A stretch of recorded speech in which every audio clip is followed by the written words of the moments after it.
features one of the most intense rivalries in the SEC. Ole Miss and LSU, a Magnolia Bowl with a coaching twist, folks. LSU's interim coach, Ed Orgeron, coached Ole Miss for 3 seasons. And while there, a high school coach told Coach O, hire me and I'll be the best assistant you ever hire. And that's how Hugh Freeze got his first college coaching job. And now tonight, he comes back as the head coach of Ole Miss against the man who gave him his first shot. Great story. Good evening, everybody. I'm Brent Musburger, Jesse Palmer. Jesse, Ole Miss, those 3-3, best 3-loss team in the country. Talk to me about them. Well, Brent, I think you have to worry about the confidence level right now with Ole Miss. They've played the hardest first half schedule of anybody in college football, but they've lost 3 games. They blew big halftime leads against Florida State and Alabama. Their defense is young, giving up a lot of big plays, and they just don't have the swagger that we're used to seeing a Hugh Freeze coach team have at Ole Miss. But the good news is they have Chad Kelly at quarterback. He's the SEC's leading passer, and this guy is the ultimate competitor, plays his best football in the biggest games. You think about his performances against Alabama last year, this year, last year's Sugar Bowl when he was the MVP. He lives for these kind of moments. It just seems to play his best when the lights shine the brightest, and certainly tonight here in Death Valley, they're shining pretty bright. Yeah, we've heard all week that Leonard Fournette is coming back. Kaylee Hartung's down below. Kaylee, are we going to see number 7? Yes, we will, Brent. There was an added sense of competition at practice. Quarterback Danny Etling told us all week as Leonard Fournette got back there out with his guys going full speed. Now, Coach Orgeron tonight is depending on Fournette's honesty as he puts weight on that tender left ankle. He's got to let Coach know what he can handle. They hope to get him in for 30, maybe even 40 plays tonight, Brent. But his offensive coordinator, Steve Ensminger, told me this gives him some options. We will see the full rotation, all 3 backs on the field tonight. All right, Kaylee, and LSU won the toss, and their interim coach, Ed Orgeron, who dreams of becoming the head coach here at LSU, wants the football right away. He wants to turn Leonard Fournette, Darius Geis, and the rest of the talented Tigers loose.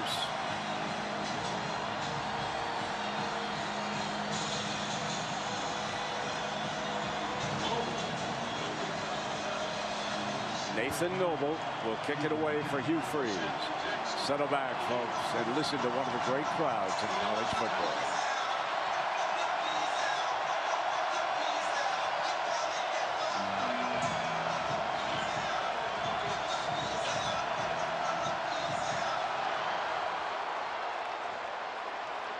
Dante Jackson from the 5. Spins to the 20-yard line. Good kickoff coverage. And Jesse, here comes Danny Etling, a great story. Yeah, and he's a Purdue transfer, started 12 games there and took over here as the starting quarterback in the second game against Jacksonville State early. It's been his show ever since. He's an accurate thrower that gets the ball out on time. He also has some escapability. He can slide around the pocket and hurt you with his legs. Big challenge for him tonight against a very athletic Ole Miss defense. Now, Leonard Fournette and Darius Geis are going to open in the same backfield. Both on the field. There you see Fournette waving back to the crowd. There is Geis right next to him. What a tandem.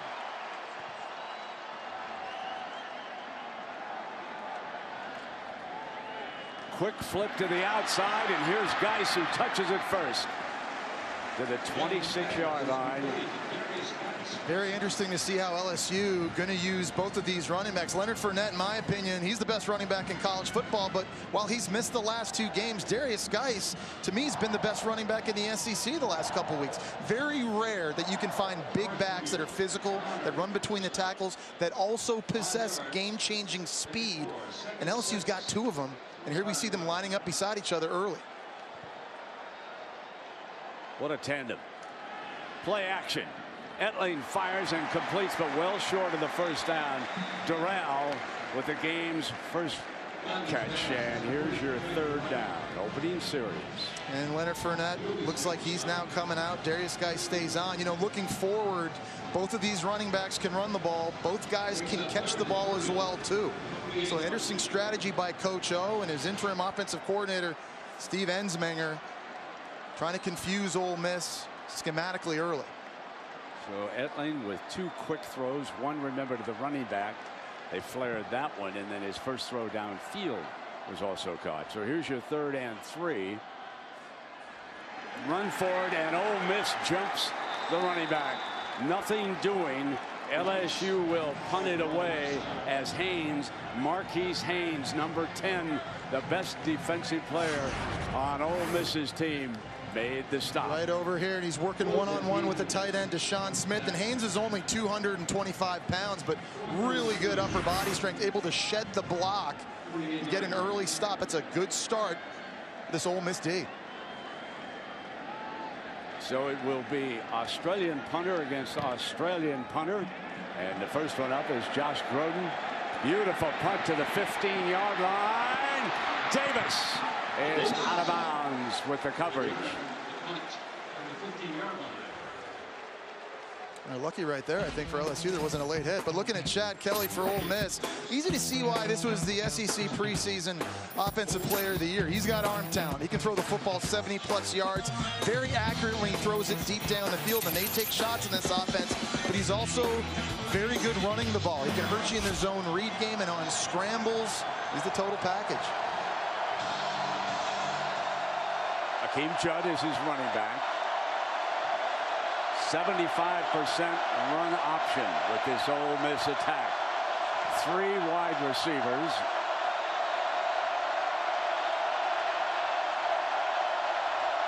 And of course, Evan Ingram, we're going to call him an H-back and not a tight end. He's so talented downfield.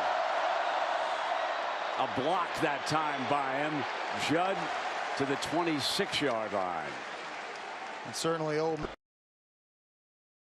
would like to be able to run the football. You see Ingram there. He's really the X factor in this offense, because you mentioned it, Brent. He's 6'3", 230, and lines up at receiver to catch passes. But he's also a guy that can line up in the backfield and help out in the run game, and that gives defenses issues. They don't know necessarily how to match him. 2nd and 7. Kelly checks with the sideline.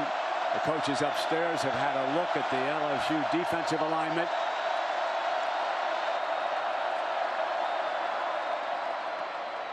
And they come back with Judd on a running play to the 29-yard line, and Beckwith his first tackle. And I think one of the key matchups tonight is going to be Ingram right there, the SEC's leading receiver, against safety Jamal Adams, number 33, who I think is a first-round talent.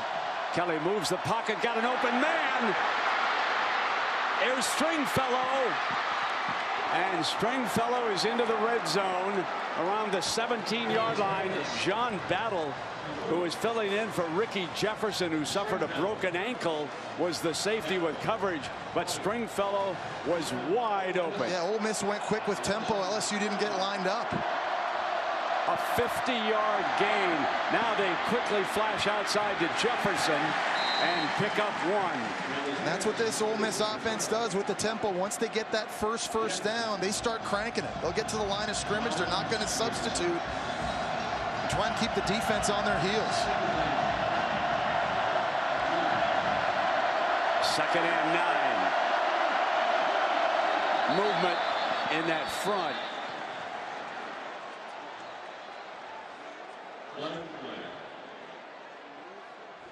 All right, Joe, thank you very much. We're just underway. Mississippi with its first series. LSU went 3 and out. Leonard Fournette is Before playing. the snap, offside, defense, number 99, 5-yard penalty, 2nd down. That was Gilmore. He was guilty. However, the big play, and we'll show it to you when we get a chance, they went 50 yards to Stringfellow from Chad Kelly. That's why Ole Miss is now in the red zone at the 15-yard line. This is 2nd and 4. Checking back over to the sideline. 4 wide receivers.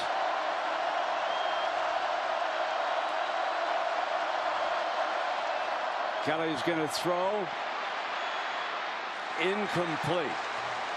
Good defense that time. Yeah, no doubt about it. Now this sets up a 3rd down and manageable in the red zone. I think a guy that Chad Kelly likes to look for again is this tight end, H-back, wide receiver, whatever you want to call him, number 17, Evan Ingram, working in the slot right now, one-on-one with Jamal Adams, the safety for LSU. And this is a key matchup this entire game. 2 guys that are going to play on Sunday. press coverage. They check back to the sideline. Now Adams, the ringleader of that secondary, backs off outside. The defense adjusts after the offense changed its play. Now it's Kelly roll right. Complete. Run for the end zone. Touchdown! Ole Miss strikes first. Van Jefferson, the redshirt freshman from Brentwood, Tennessee, catches the pass and strikes first. 2 defensive busts in coverage on the first drive of the game by LSU's defense. Brent, you mentioned the first long pass down the field, the Stringfellow coverage bust. That time right there, Tre'Davious White at corner lost the slot receiver Van Jefferson in the wash. It's too easy for Ole Miss. Gary Wunderlich tax. Ole Miss, the underdog here tonight, strikes first. And for you folks who just joined us, this is the catch that Damaray Stringfellow made. You can see how wide open he was on the play, and that 50-yard play set up the Ole Miss touchdown, and it was a foot race. Offense. Leonard Fournette was in on that first series, getting ready.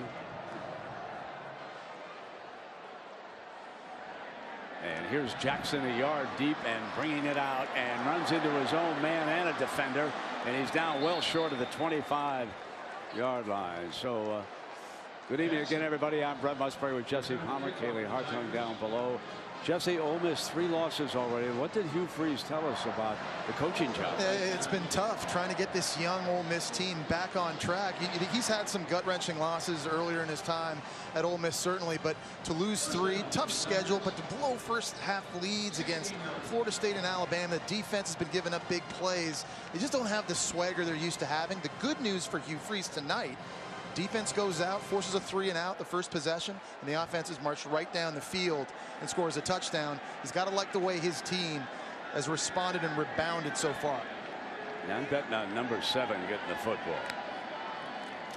Here comes Leonard Fournette, swinging it outside for a loss. And Kaylee, what are you hearing about Leonard Fournette?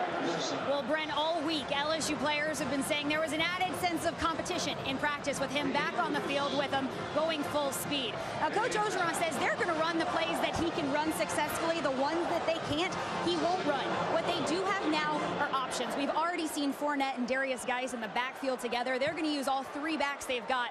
We'll see them all so everybody can stay fresh. And that tackle was made by Bing Dukes, and that's a story because they had trouble with those linebackers during that loss at the hands of Arkansas. Etling fires, and it is complete, short of the first down. That's Jeter, one of the tight ends, hit by Hartsfield, freshman safety. Remember early, Jess, in their first game against Florida State, they lost Ken Webster, a defensive back, and he's injured and out for the season. They're missing big time. Yeah, he was their best cover guy. They've had to play 6 different cornerbacks since then, not with a lot of success. They've given up a lot of explosive plays, and LSU has talented guys on the perimeter of the field for Danny Etling to throw to. So it's 3rd and 5 for the Purdue transfer. Empty the backfield and well defended and well short of the first down. LSU forced to punt it. Derrick Jones deserves credit for that defensive play. Struggling with their first 2 series. Yeah, this is a defense at Ole Miss that has been criticized a lot this year, but they are playing on fire right now. Look at Derrick Jones, number 19, out wide, one-on-one with receiver DJ Shark. Just doing a great job sticking with them on the screen, being physical. This defense, this team right now, playing with more of that swagger. This looks like the Land Shark D we're used to seeing. Groden back to punt for the 2nd time.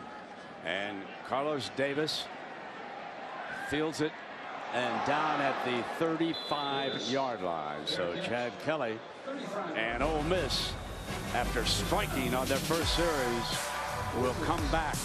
Chad Kelly, 3. This offense one-dimensional, so Arden Key and the rest of this pass rush can pin their ears back. Judd, the running back. Kelly keeps it on that read option. Good runner. Deceptively quick. And now let's go to the studio. Adnan Virk, what's going on with the Buckeyes at Penn State?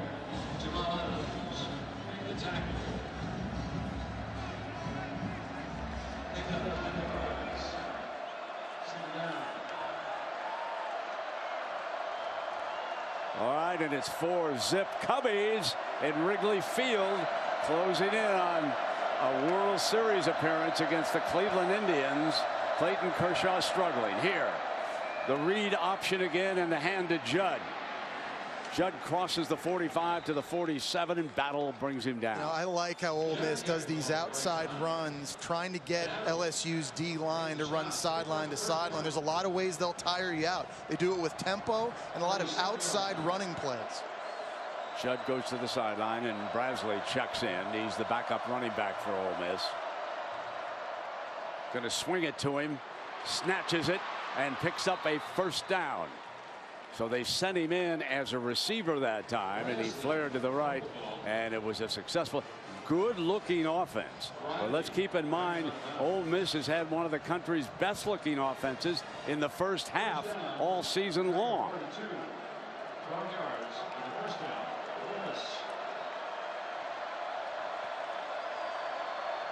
Into LSU territory for the second time, both of their drives.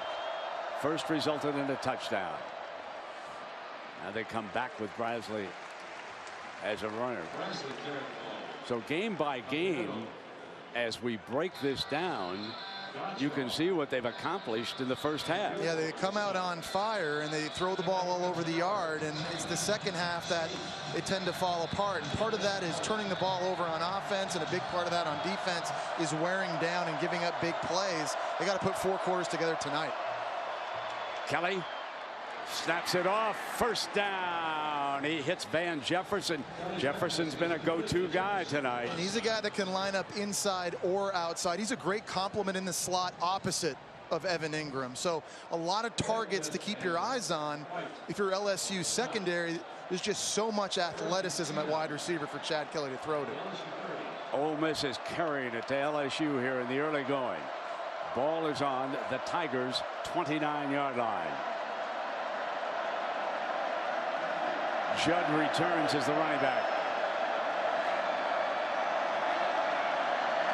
Veteran coach upstairs, Danny Werner, signals down what he wants done, and here comes Judd. But it was whistled down. So the play was stopped as it was just starting. First charge timeout, Ole Miss. So Ole Miss wants to talk about it.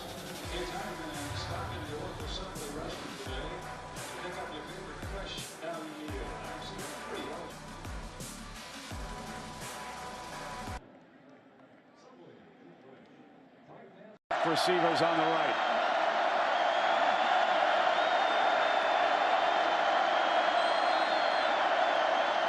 Kelly comes left, had one-on-one, incomplete. And that was Jackson, the defender, and there's a penalty flag. Yeah, I think they might get Jackson here for pass interference. There was a lot of contact. Adebayo trying to run the slant. Pass interference. Defense, number 1. It's a spot foul. Automatic. First down. Take a look at it again out here. Just isolated one-on-one slant. He's kind of grabbing that jersey, kind of hooks him and keeps that left arm hooked. I think that was an easy call to make. So an automatic first down, and it's from the 24-yard line here with first down. And Brasley, and we also have that package in here for Pellerin, the backup quarterback. There's a full package for this young man. Coaches said they had a couple of them ready to go, and he's in right now. Hands it off to the running back for a loss on that play, and let's see if Chad Kelly returns. Well, Pellerin's a guy. Yes, he is. He's a guy that can run the football. It's 6'4", 230 pounds, kind of a change-up option for Ole Miss at quarterback. But down here near the red zone and scoring territory, I agree. You keep number 10 on the field. Second down, 11. 25.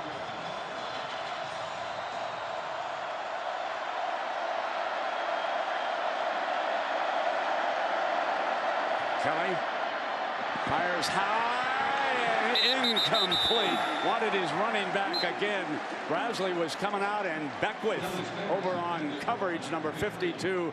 Very talented sideline to sideline linebacker. And showing you the speed. He's a 250-pound middle linebacker. Was a defensive lineman when he showed up at LSU. A little bit of contact, not too much. Good no call, setting up 3rd and long. Judd comes in as the running back.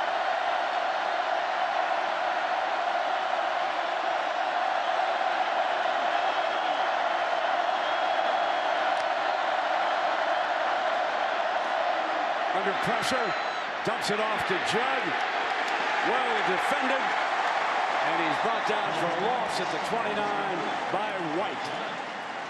Ole Miss trying to use a little bit of misdirection. They're showing a fake reverse, trying to get LSU's defense confused, a fast flow the other way, but Tre'Davious White and the rest of that secondary doing a good job staying home, forcing a field goal try. It is possible that that time Ole Miss and the offensive staff outsmarted themselves. Here's a 46-yard attempt by Gary Wonderlick on the way, and good. 10-0 Ole Miss. Striking on their first 2 series. Chad Kelly, 6 of 8, 85. That's the first running back taken in last year's draft, maybe giving a hug to the first one taken in next year's draft. Trailing by 10, Jackson again, and this time he'll take a knee and it'll come out on the 25-yard line. Well, Coach O, Ed Orgeron, a head coach at Ole Miss for 3 years, and he says, I didn't do a good job. Became the interim coach at USC, went 6-2, replaced Lane Kiffin, did a better job. But now this could be his dream job. 2-0, Ed knows, he said it, LSU must win football games for him to be named head coach. We talked to Hugh Freeze, his good friend, last night, and Hugh said, I'm pulling for Ed, not tonight, but I'm pulling for him to get that job. And of course, Orgeron and LSU face the toughest schedule in the country in November. And remember now, 2 3-and-outs for this offense. Here's play action. Edling going to throw it back to the other side. And it's like Mississippi is reading the plays. Just they've jumped everything. That's Bing Dukes again. And they've struggled at linebacker, but they're not struggling tonight. And Dietrich Bing Dukes is showing tremendous instincts on this play. Just look at number 43 right here in the middle. He's just going to read this. He doesn't get fooled with the play action and start looking for the quarterback. He follows his assignment, and that's Leonard Fournette in the flat. 2 big plays already by Bing Dukes, the sophomore linebacker. Dave Womack, the veteran defensive coordinator, working hard with his linebackers today. He has the glasses, headset on there to the left, upstairs. 2nd down and 15 after that 5-yard loss. Edling back. Their best play so far, Traven Durrell, and that gives LSU its first down after 2 3-and-outs, 21 yards. And another play action fake, trying to get linebackers to suck up to open up a curl lane for Traven Durrell. Now, looking forward, if I'm LSU, 7 plays run so far, 5 passes. I love the aggressive nature, but you've got Leonard Fournette and Darius Geis. I'd get back to running the football and doing what I do. Well, just as you say that, Jess, they went to that power eye look. Mouton playing tonight. He's kept out because of some. Watch his lead block. There it is. Fournette breaks free. 25. End zone ahead. Touchdown, Leonard Fournette. 59 yards.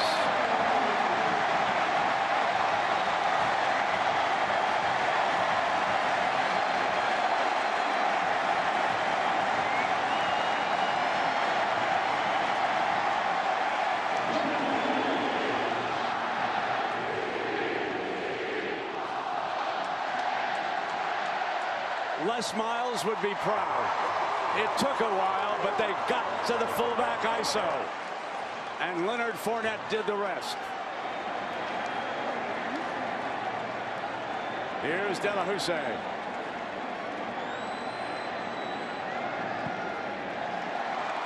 It's 10-7 just like that.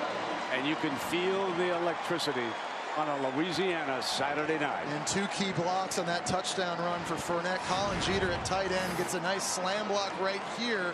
And then watch Mouton come out and get a lead block right out in front of Fournette. Now, you knew that Fournette was going to come into this game running angry. He's missed the last 2 games, will certainly be motivated. And I don't think he's 100% necessarily, but even whatever he is, 85, 90%, still the best running back in college football. Because of that, if you're LSU, you got to give him the rock.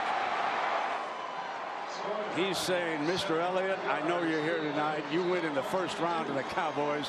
I'd love to go next in the first round.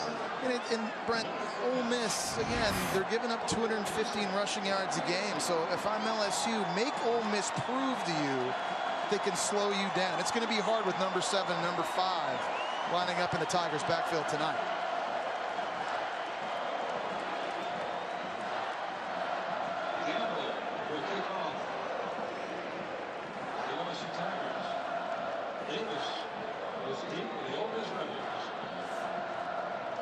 Gamble to kick it away, and Davis back deep.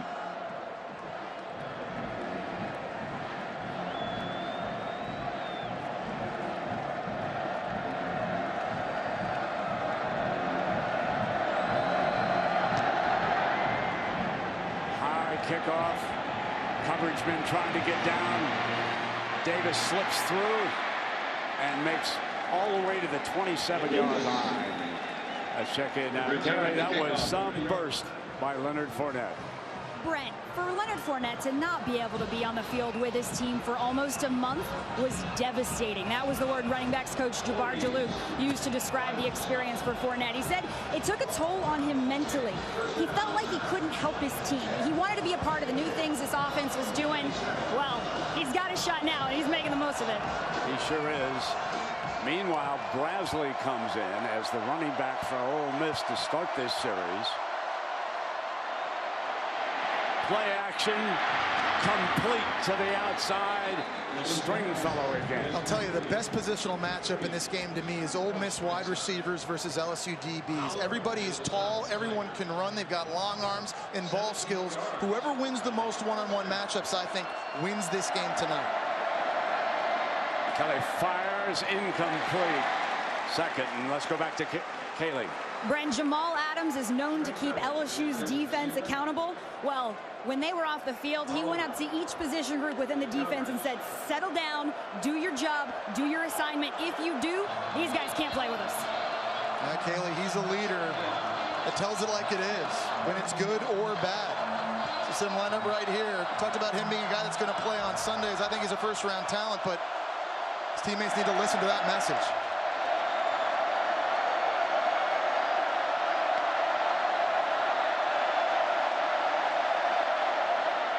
That read option again. This time Brasley crosses midfield. Oh, each time Ole Miss has had the ball, they've charged into LSU territory. Riley with the stop. And it's those outside runs. It seems like Ole Miss is having its most success when it's running outside of the tackles, trying to use its speed. Setting up now a third manageable. LSU substitutes late. Now the 11 gets set on 3rd and 3.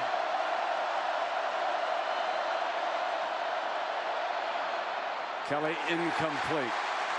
4th down. That time Shaq Kelly trying to force a throw into double coverage. He's got Demoria Stringfellow just running a spot route in man-to-man coverage, but there's 2 defenders around him. He had an isolated wide receiver backside one-on-one. I'm not sure if Kelly decided and predetermined where to go with that throw, but nice stop nonetheless for the Tiger defense. So here is a story. Will Gleason, Melbourne, Australia. Rugby punter. He can use either foot, or he can boom it with his left foot straight ahead. And White steps up and makes the catch at the 17-yard line.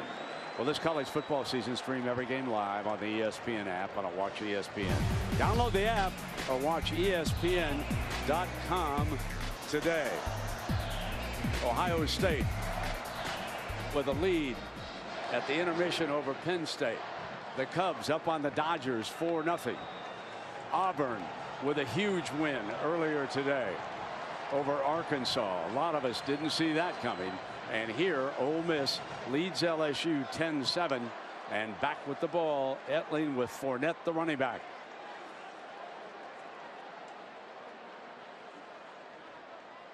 Fournette tripped up and down at the 24-yard line.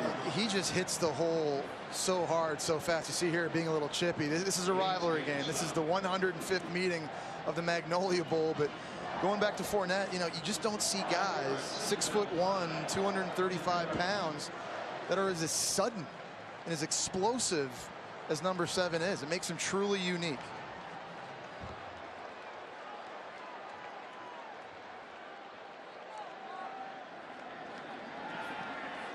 Etling complete, and it's going to be marked a first down. So let's go to the studio. I think I ended that half too early. Here's Adnan Virk. Final 4 seconds, Adnan.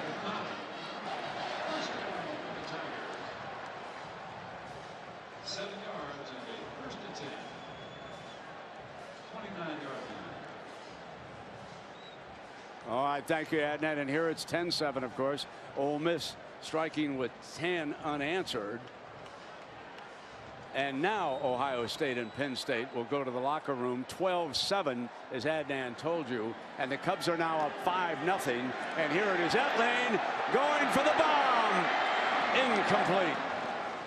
Terrell was working deep, trying to take the top off that time. I think the biggest change since Coach Orgeron took over as interim coach offensively has been a more explosive passing attack by LSU. And their offensive coordinator, Steve Ensminger, he loves to go play action on first down and take shots deep down the field. He knows he's got Traven Durrell and DJ Chark, Malachi Dupree outside, talented big receivers. They do a good job dialing up those first down passes when the defense not expecting it. Etling's first incompletion of the night. There's Steve with the glasses, second from the right. Etling 7 of 8, but for only 35 yards. He hasn't thrown it. He's had a lot of balls thrown like that. That's Malachi Dupree, and that basically is a stretch running play. Yeah, and that's a good point, Brent. That's the other wrinkle I've seen in this offense, those run pass options that everybody kind of seems to be doing right now in college football, where you have a run play called, but the quarterback, Danny Etling, looks outside and sees a look he likes. The receiver uncovered. He just picks it up, spits it out. That's basically what it ends up being, an outside run. Now Geis checks in with Fournette. Both of them behind Danny Etling. Play action. Great block by Geis. Off to Fournette. Oh my. Ooh. Oh, a crushing run. Fournette delivers a blow after his buddy Geis threw a great block in the backfield. So they're lining him up at fullback, using his speed out in the flattened perimeter, and watch what he does to the true freshman Deontay Anderson at safety. Welcome to the Magnolia Bowl. 22 yards and punishment at the end. I'd say number 7 looks pretty good, don't you? Yeah. Look at that left ankles. You know, they gave him That's the end of the first quarter. a lot of time off, and he has scored for LSU here as we come to the end of the first quarter. A crowd in excess of 100,000, and they're enjoying an old-time SEC rivalry game. Lined up at fullback, and he baptizes the true freshman Deontay Anderson. I don't know if he's 100%, but still looks to be the best running back in the country. Out with an injured ankle. Actually suffered it back in the preseason and then injured it in 2 games.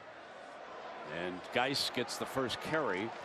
This is the first snap that LSU has had in Ole Miss territory. Remember, it was that big run by Fournette from LSU territory for the touchdown. We're watching Darius Geis now, and remember, he's got a lot of wiggle. He's got great feet, can jump cut. Probably has more wiggle than Leonard Fournette can make you miss. And to me, he's the second best running back right now in the SEC. I would take him right now over Nick Chubb at Georgia. I don't think Nick Chubb's necessarily 100% either, but I've been really impressed watching number 5 here these last couple weeks. Mouton is offset for Geis on 2nd down and 10. Going to bring the end around, and Ole Miss was ready. Fumble! Battle for the loose ball. Picked up finally by Haynes. Ole Miss signaling they've got it. It was Victor Evans, number 14, that caused that fumble from the backside. He saw the reverse coming to Chark all the way, and he was able to make the hit and spring it loose as Chark's still down on the ground. Right over here, reverse coming this way, and he meets it right at the intersection. He just stayed home. He didn't follow Darius Geis down the boundary. does a nice job of just staying home and playing his assignment, and then it was hot potato. You see Marquise Haynes, he tried to scoop score, finally got it late. And Mouton actually may have made a touchdown saving tackle as Haynes scoops the ball up. Look at number 47 close in on him. So we'll take a break. Chark is being tended to. Etling was also shaken up a little bit on that play. Okay, as is Danny Etling on the sideline. Meanwhile, great spot here for the Rebels. And Kelly on first down, looking downfield, got one-on-one, intercepted Jackson. Picked it off at the 2-yard line.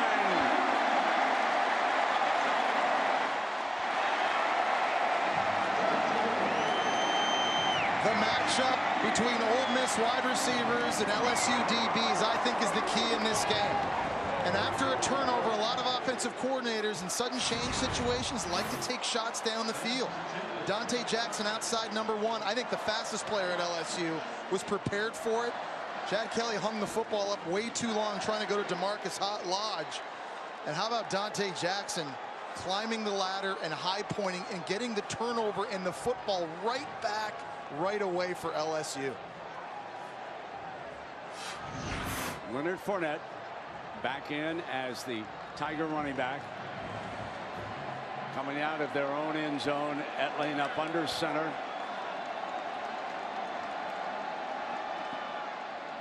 Fournette to the middle.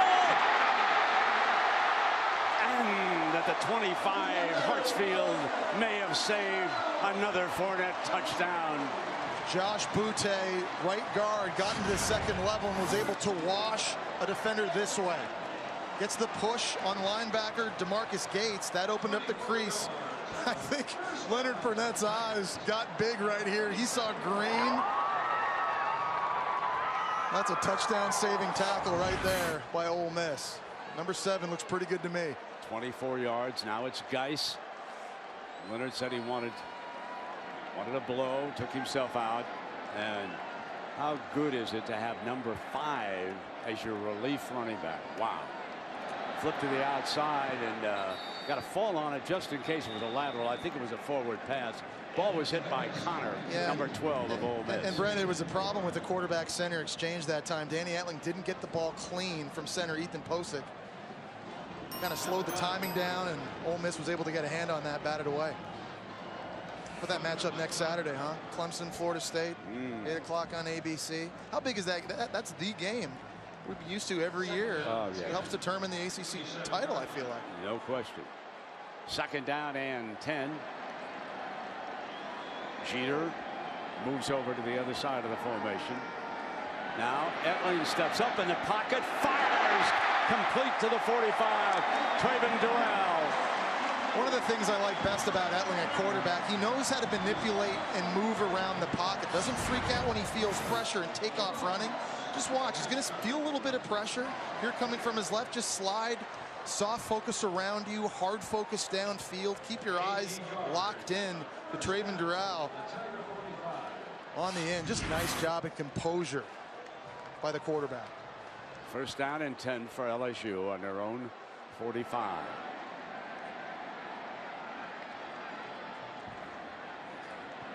Handoff is to Geis. Bangs left side for a couple of yards. You're seeing these stretch zone runs by LSU, and what that's going to set up is the naked play action from Danny Etling. It's something LSU loves to do in the passing game, and it's a way for them to get their tight ends involved, catching the ball downfield as well. Shaken up and without his helmet. And Kaylee, what's the status of Chark? Chark just looked at an athletic trainer and said, I'm good to go. The concern is his left hip flexor. They've worked him out, stretched him out. The look on his face a lot less concerning than it was a couple minutes ago. Thank you. It's second down and 7. Chark's their fastest wideout, by the way. Coming to the left side. That is what number 5 can do for you. Just tremendous patience, Brent. It just kind of allows the blocks to set themselves up. They've got their big center, Ethan Posick, pulling. You don't see a lot of 6'7" centers run this well and get outside. Right here, going here. They're just kind of setting it up, slow, calculated, and the sideline becomes available. Now Mouton and Fournette check into that backfield.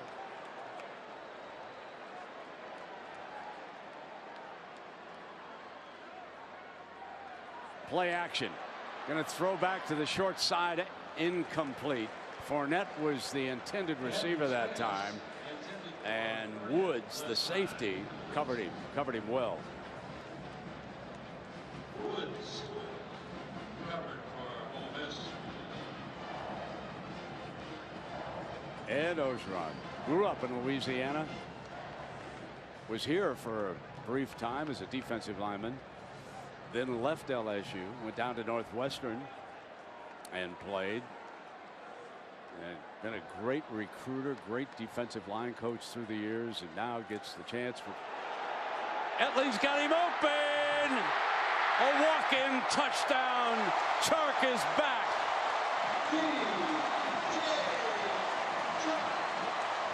40 yards. So much for the hip flexor. Well, and a total bust in coverage by Ole Miss that time on defense. I think it was A.J. Moore in the secondary. They got peeking at a shallow route. So he's looking for this right here in the flat. Watch him attack that, and he just completely leaves his man. DJ Chark down the field for the walk-in score. Undisciplined coverage by both teams early in this game. LSU leads for the first time.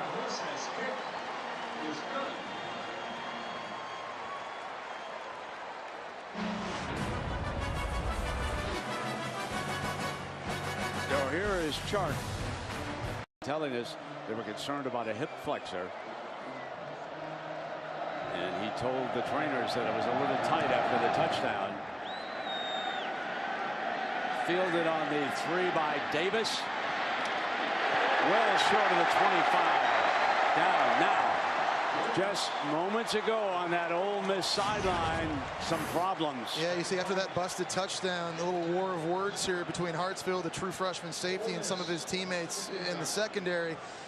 Ole Miss has to be careful. They've got to lock in right now and band together. I remember last week in their loss against Arkansas, things went bad early. Had a couple drop passes on offense, and all of a sudden everything kind of snowballed on them. That can't happen here tonight in this kind of a hostile environment.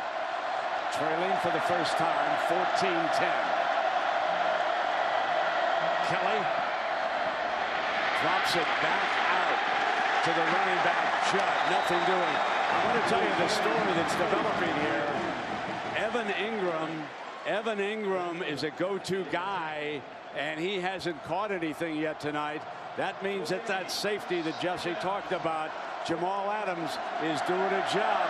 They've got to get the ball to number 17. Incomplete.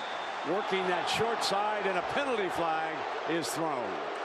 Well, it's Dante Jackson again, who had the pass interference call earlier. Also had the interception on the last possession. Working outside against the Demore Stringfellow. Pass interference on the defense, number 1. That's a spot foul.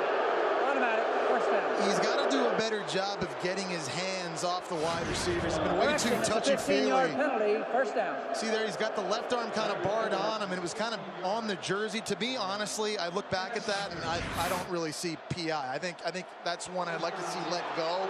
That wasn't nearly as bad as the first one he had earlier in the game. Automatic first down. 100,000, agree with Jess. Safe place to agree. First down, and the running play with Judd to the 35-yard line. One thing you're seeing, though, Ole Miss taking a lot of shots in the passing game, trying to go downfield. That's what they do. Chad Kelly does a really good job buying time. He's got 7 wide receivers that are 6'2" or taller, and they can all elevate. Looking to throw again on the slant for the first down to midfield with that catch. And Stringfellow again, his 3rd catch of the night. He had a big 50-yarder. Yeah, and that's why this offense leads the SEC with 320 passing yards per game, because they take shot after shot after shot downfield. They're an explosive play every snap away from happening. A variety of formations where they stack these receivers, and they come back with Judd on the running play. There to the LSU 46-yard line. And Lawrence, Rashard Lawrence, a talented freshman, makes the stop. Yeah, and he's seen his snaps go up here recently. You mentioned 300-pound true freshman, played a lot against Southern Miss, getting more run tonight. Coming right back with a first down run, I believe, by Judd. Let's see where his knees were down and where they spot the football. It might have been just short. Looks like he's just short. Yeah, it's a hard LSU defense to run against. Their D linemen do a good job getting off of blocks, being strong at the point of attack. They eat blocks and double teams. That allows guys like Beckwith and Jamal Adams to clean up.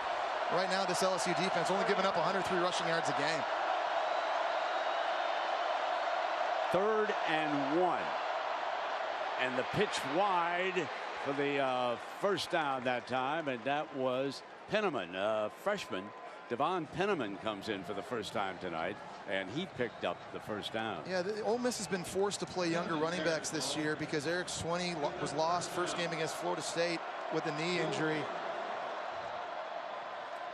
Kelly off that read, and this might be intercepted, except the LSU defenders ran into each other. Jackson and Battle collided, or that would have been Kelly's second interception. Yeah, and it was a bad decision by Chad Kelly. As you see Dante Jackson down on the ground after that, and Chad Kelly just tried to force this over the middle to his receiver A.J. Brown. And it was Dante Jackson that went up and collided with his safety John Battle.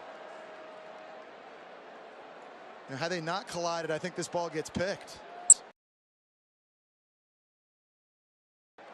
In a couple of ways. First of all, it's not intercepted. Second of all, you've got two of their talented defensive backs down on the field now. And remember, LSU is without Ricky Jefferson. He broke an ankle in practice. And so John Battle has moved into that spot. And Jackson pounces up, and there's Battle. Tough hombre. Now, that's good news for LSU, certainly. When we talk about these wide receivers from Ole Miss and the problems that they pose, their athleticism, LSU needs to be full strength with their most experienced defenders and cover guys playing the entire game. There is Ingram. And there is Stringfellow. 4 wide receivers. 2nd down and 10.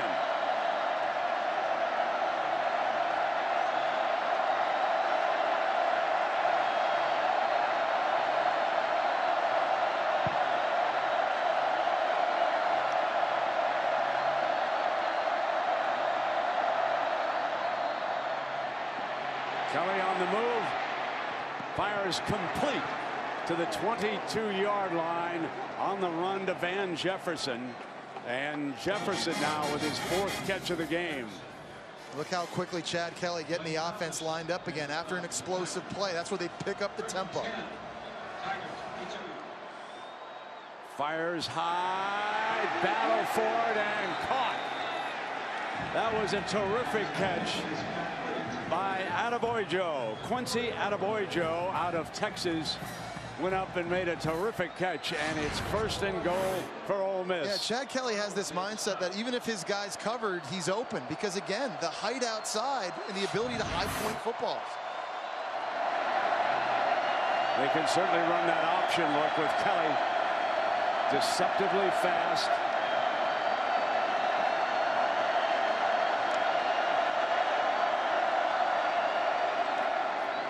They pitch it to Penniman, the freshman, and he's pinned to the ground by Thomas.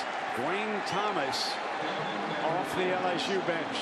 Yeah, Thomas made the tackle, but Kendall Beckwith made the play, again showing off his speed at 250 pounds, playing with tremendous instinct.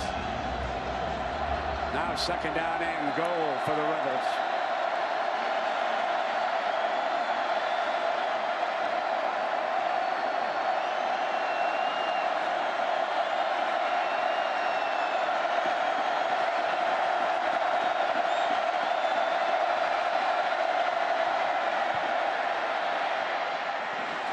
Incomplete. It'll be 3rd and goal. And Ingram was the intended target, and they had a blanket on it. Yeah, it was Jamal Adams. We talked about and highlighted that matchup all day. We've seen Adams be a great run defender. Attack the ball, but he's showing off his coverage skills as well here in the slot. They're trying to pick play, and Adams was able to work off of that, break the pass up. This time they've got Ingram lined up at the top of the screen in the slot away from Adams, but it looks like LSU's got some bracket coverage, maybe double team. Kelly looks that way. And it's 4th and goal.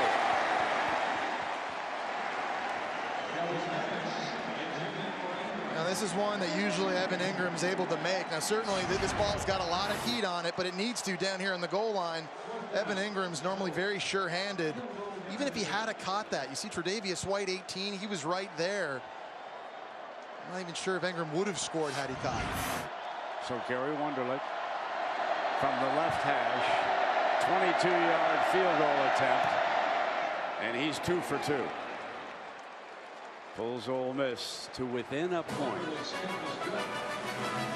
Louisiana and the Chicago Cubs are 5 outs away from going to the World Series. They lead the Dodgers 5-0. Dodgers batting top of the 8th inning. And here with 7:11 to go, Geis is going to bring it out from the end zone. And he is stopped well short of the 25. Let's quickly go to Adnan in the studio. Return. The kickoff. First down for the Tigers.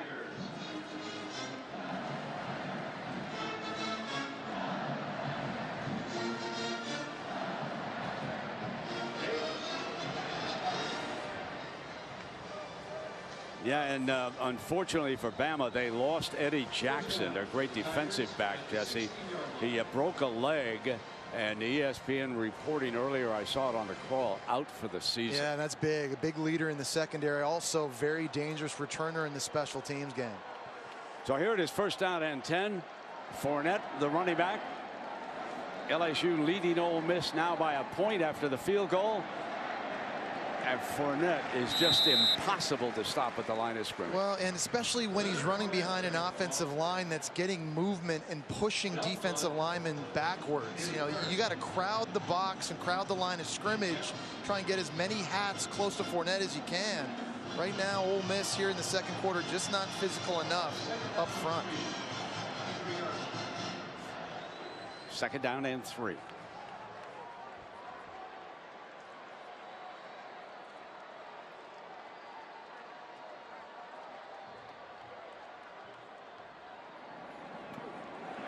Bringing him again to daylight. Headed for the end zone, folks.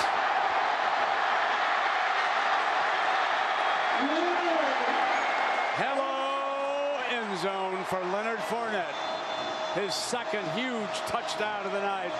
This one, 76 yards.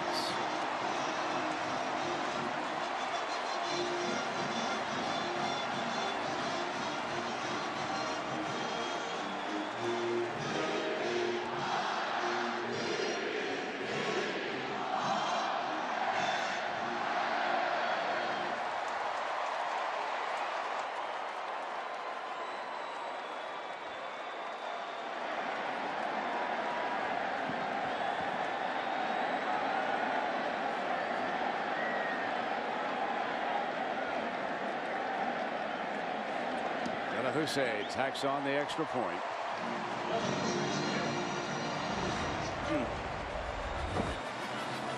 Well, Jess, you know of any other running back who looks more like a 1st rounder at number 7? He's on the sidelines. His name's Ezekiel Elliott.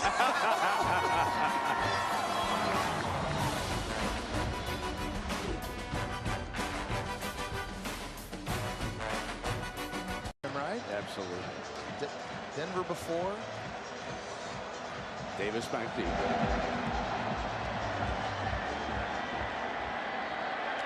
Fielded on the 9-yard line by Davis, looking for an alley to the left, and he is stopped 24 yards. Go back and take a look at this. Look at this huge gap right here that Bing Dukes is responsible for. It's too much space, and Colin Jeter is going to get a great block on him. You know, to run the ball well, it's not just about offensive linemen, but it's tight ends and receivers. Look at Gage, number 39, wide receiver, getting a nice block as well. Bad angle taken by Deontay Anderson. That's the second time we've seen Leonard Fournette off to the races. I know some of the fans in Alabama want to know this score. 19-7. Ohio State leads Penn State. That one in Happy Valley. Brasley's a running back, and they bring the end around. That is Pack. Markel Pack. And the Tigers ready. It was Arden Key, who is an absolute freak show talent for LSU at linebacker. He leads the SEC in sacks. He's got a tremendous first step. 6'6", 240 pounds. Don't see many like him. Second down and 14.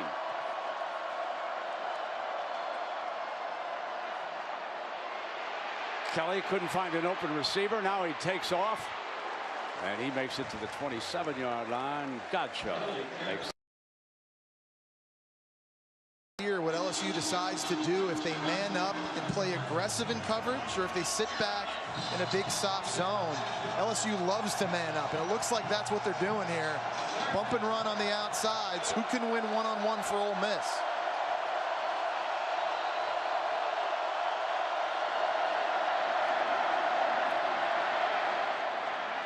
Incomplete. That defensive back Pack is stopped by Thomas, Dwayne Thomas. Remember, battle was shaken up. And it's another one-on-one. We talk about receivers versus DBs. It's won by LSU again. It's a deep curl. Pack's got to come back to that football and continue running back to his quarterback. He actually stopped. And I think that's what allowed Thomas to come in from behind him and swat it away. So White will return this punt. And here's the young man from Melbourne, Australia. Again with the left foot. Dangerous. White's got it at the 20. Beats the first two. But the edge is covered, and he's back to the 32-yard line. And the reason I said that time the punter out-kicked his coverage. I mean, that got to Tre'Davious White fast. And for a guy that already has 3 career punt return scores, you need to make sure you get way more hang time on your punt. Illegal motion on the kicking team. That penalty of 5 yards will be enforced from the end of the run. First down, LSU. Leonard Fournette's having himself a night. We saw him get off to it early in the I formation. He's running ISO right downhill, great blocking downfield, and you know that left ankle looks fine. They've snuck him out of the backfield at fullback in the passing game as well, and he's delivered the punishment. Open field running, speed, the moves. He's got only 6 carries right now, but he's got 171 yards. It's the kind of impact Leonard Fournette has had in this game. Geis, the running back, with 4:46 to go. And he picks his way for a couple of yards. You know, before the night's over, Danny Etling is a good ball handler. And I want you to talk about play action, because that's got to be a nightmare for linebackers when LSU uses either Fournette or Geis to run play action. Yeah, no doubt about it. I think Danny Etling does a really good job of making the play action fakes look very similar to when he's handing it off to Leonard Fournette and Darius Geis. And that play action, it's really benefited. It's benefited this offense this season and certainly tonight based off of those running plays. You were good at Florida. That was one of the very few things I was good at. Second, no. You and Coach Spurrier, you were fun down there, First man. charge timeout. First LSU. charge for LSU. That will be a 30-second timeout. So we'll take a quick break. 21-13. LSU leading Ole Miss.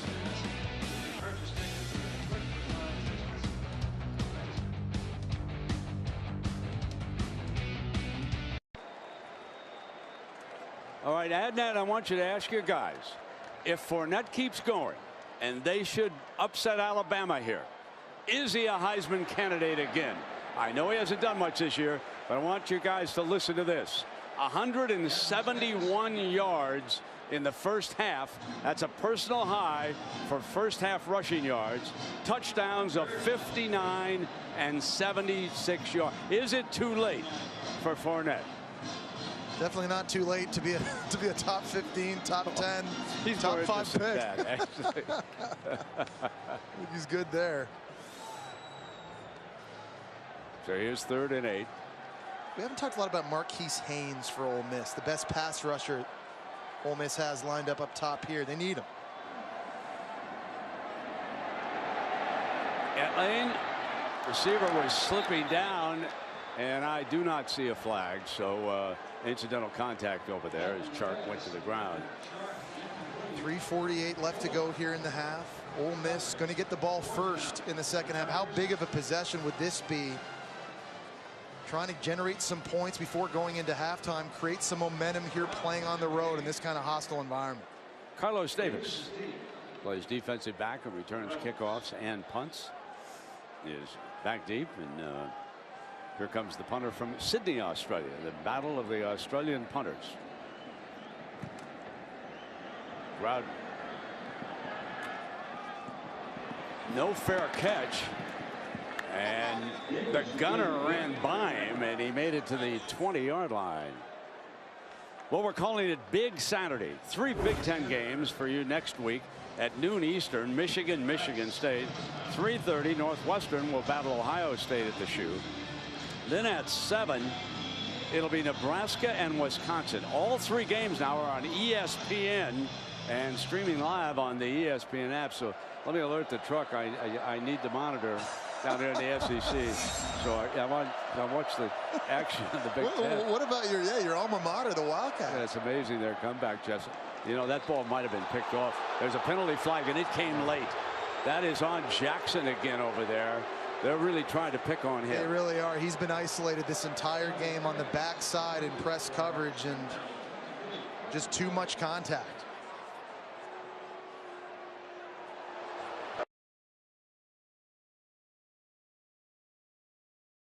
On the defense, number 1. It's a spot foul, automatic, first down. He's had his left hand on these receivers a lot tonight. You see it's out there. He's grabbing the jersey a little bit with the left hand and then lets go. But that's pass interference. That's a good call, but it's officiating crew.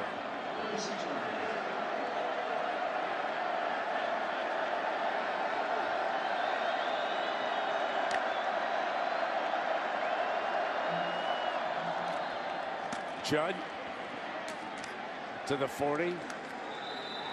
Brent, what I do love seeing from LSU and their defensive coordinator, Dave Aranda, is the aggressive play calling. They're not letting Ole Miss's receivers scare them.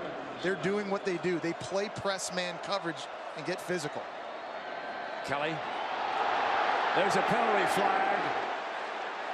This was thrown in the backfield by the referee. Stringfellow caught the pass, but this penalty should be against Ole Miss. Yeah, it's going to be Rod Taylor. He basically tackled a pass rusher for LSU, the left tackle. Holding on the offense, number 73. 10-yard penalty. Replay, second down. Rod Taylor, who's taken over for Laramie Tunsil this year, as the backside tackle. That's Arden Key, 49, one of the best pass rushers in the SEC, and that's like an MMA, UFC, Brazilian Jiu-Jitsu takedown move.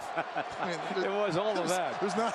You don't call the penalty for that, but you get what it looked like. And as a result, it's 2nd and 16.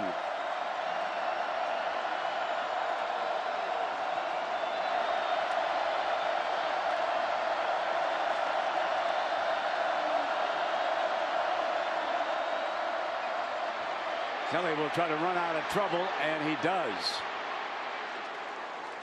Out to the 41-yard line, makes it manageable. Now let's go back and now 3rd down and passing situation. Arden Key, number 49 from LSU, and 6'6", 240, long arms, quick first step, his ability to bend. And how does Ole Miss want to handle him? The left tackle, Rod Taylor, had trouble with him just 2 snaps ago. Do you give him help with the running back and try and double team? Right now they've got the back lined up to his side.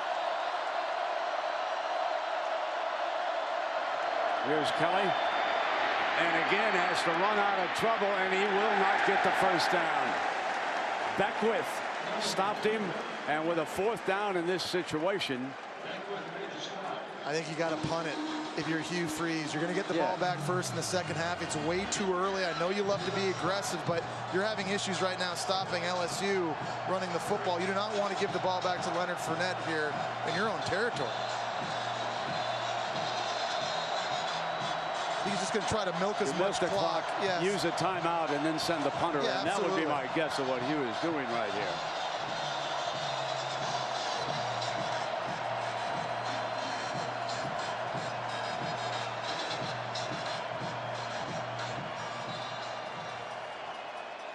So let the clock run out. Remember, he's got a big leg with that punter. They're going to back it up.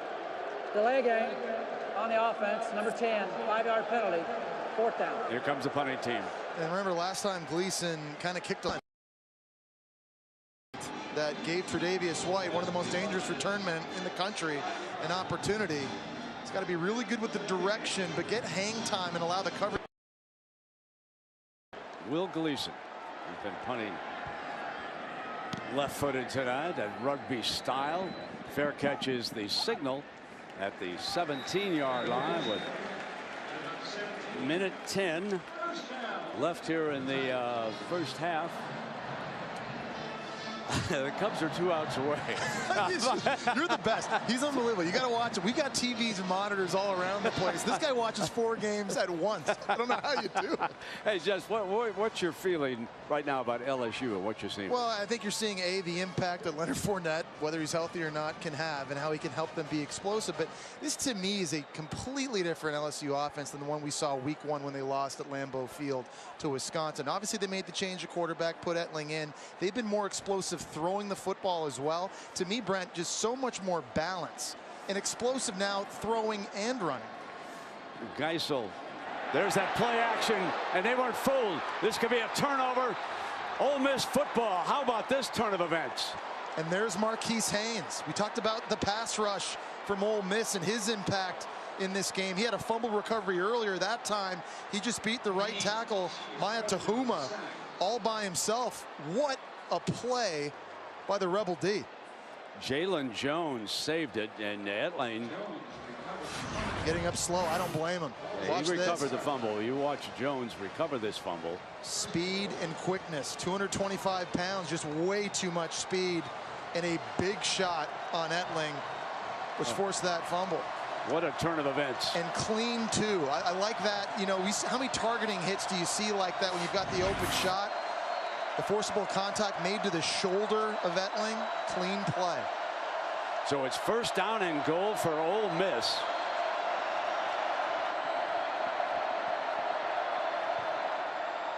Play action. Middle. Kelly going to take off. And he is to the 3-yard line. So it'll be 2nd down and goal. Gottschalk brought him down. And Brett, I would like to see them use Chad Kelly's legs down in this area of the field. The zone read game, getting the extra blocker inside the 5-yard line. He's a big, tough quarterback. 6'2", 225 pounds. Use it.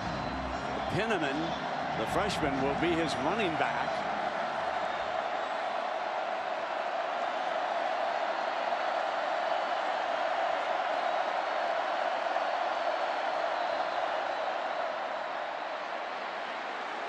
And they swarm all over him, and now it's 3rd and goal. Yeah, it's not really what Ole Miss does. You don't see Chad Kelly kind of lining up under center. Second charge timeout. Ole Miss. 30-second timeout. When they run the ball, they're more successful generally from shotgun spread sets, not when they want to go big boy and line up in the I formation like LSU wants to. Make a point about Hugh Freeze here. Remember when he didn't burn the timeout, he took the 5-yard penalty when he wanted to punt? That means he's got one in his pocket. If they don't make it on 3rd down, he's managed his timeouts very well here. He can then use it, and they've got a 4th down. It's 16 seconds with a timeout. You can run the football. There's no doubt about it. You don't have to throw this ball into the end zone. Etling being tended to over there in the sideline, and of course, if he's out any length of time, we'd see Brandon Harris, the veteran. I wonder what it is, because you know his head snapped back when he took that hit, for Marquise Haynes. You know, obviously not a doctor, but I'm wondering if, you know, if some of that concussion protocol and just making sure that he's all there. I mean, watch his head on this hit again. Boom, snaps, and ball comes out, and then that head hits the grass as he goes to the ground. Obviously, you want to take all the precautions that you need to. That was a big league shot. Here is 3rd and goal. Judd back on the field as the Ole Miss running back.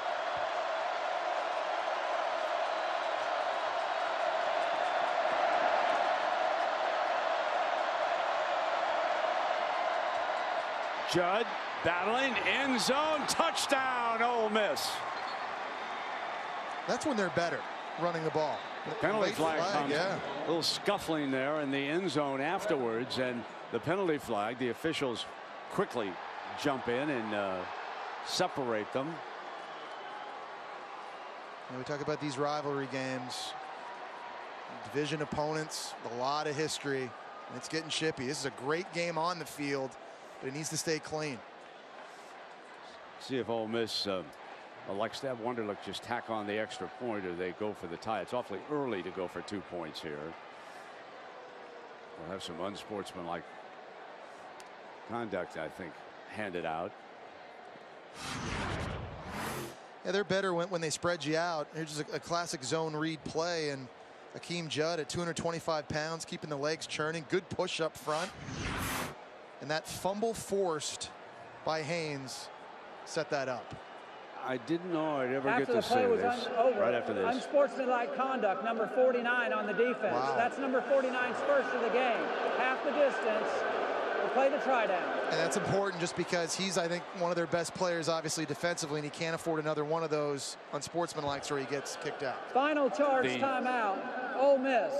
The Chicago That's an extended Cubs timeout. Can I give you a high five are here in the going to the World Series. Hey, just do it near my microphone so people can hear it. Yeah, baby. Did you hear that, America? Brent Musburger fired up. I didn't know I'd ever get to say that in my lifetime.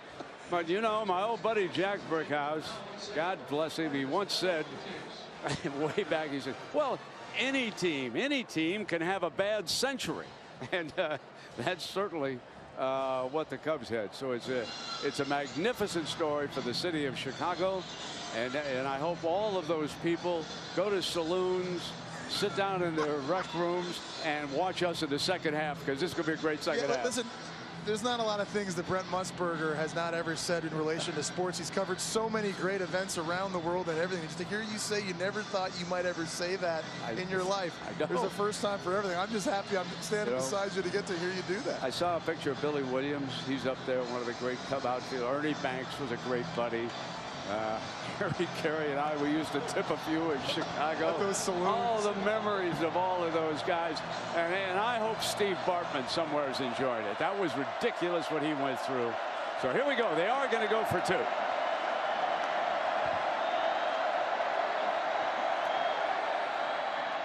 Judd and Kelly keeps it. So they work it, and this time for the 2-point conversion, Chad Kelly keeps it, and we are deadlocked at 21. And there's the gamble paying off by Hugh Freeze on the road. Team already with 3 losses, just lost to Arkansas last week, and you wondered how they were going to respond. Very impressed watching the fight in this Ole Miss team here early in Death Valley. And they run the zone read. We talked about this, and Chad Kelly can do this inside the 5-yard line. Little fake handoff. The linebacker number 40, Duke Riley, just screams down the line of scrimmage to take that, and there's no one back in the gap to fill. It's a 225-pound quarterback. I mean, he's not Jamarcus Russell size from LSU back in the day, but he's dangerous. He's fired up. Look at him. He's a tough fella. Well, he's Jim Kelly's nephew. Somebody told me that Jim was going to be here tonight. We haven't received confirmation. He was one of my favorites, Brent. I had a poster of Jim Kelly in my bedroom growing up. That was a guy I grew up idolizing. There is confirmation from Kaylee. She said Jim is here tonight. The star power we have, right? Ezekiel Elliott on the sideline, Jim Kelly, people showing up for the Magnolia Bowl. Burt Jones going into the Hall of Fame. Archie Manning's here. Archie Manning. Yeah, he stopped by the booth earlier. They all come out.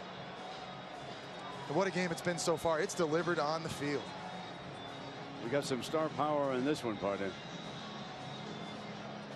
Geis is going to go back, and Leonard Fournette, 59 and 76-yard touchdown runs in this game. Geis picks it up, and he stopped short of the 10-yard line the final 6 seconds of the first half.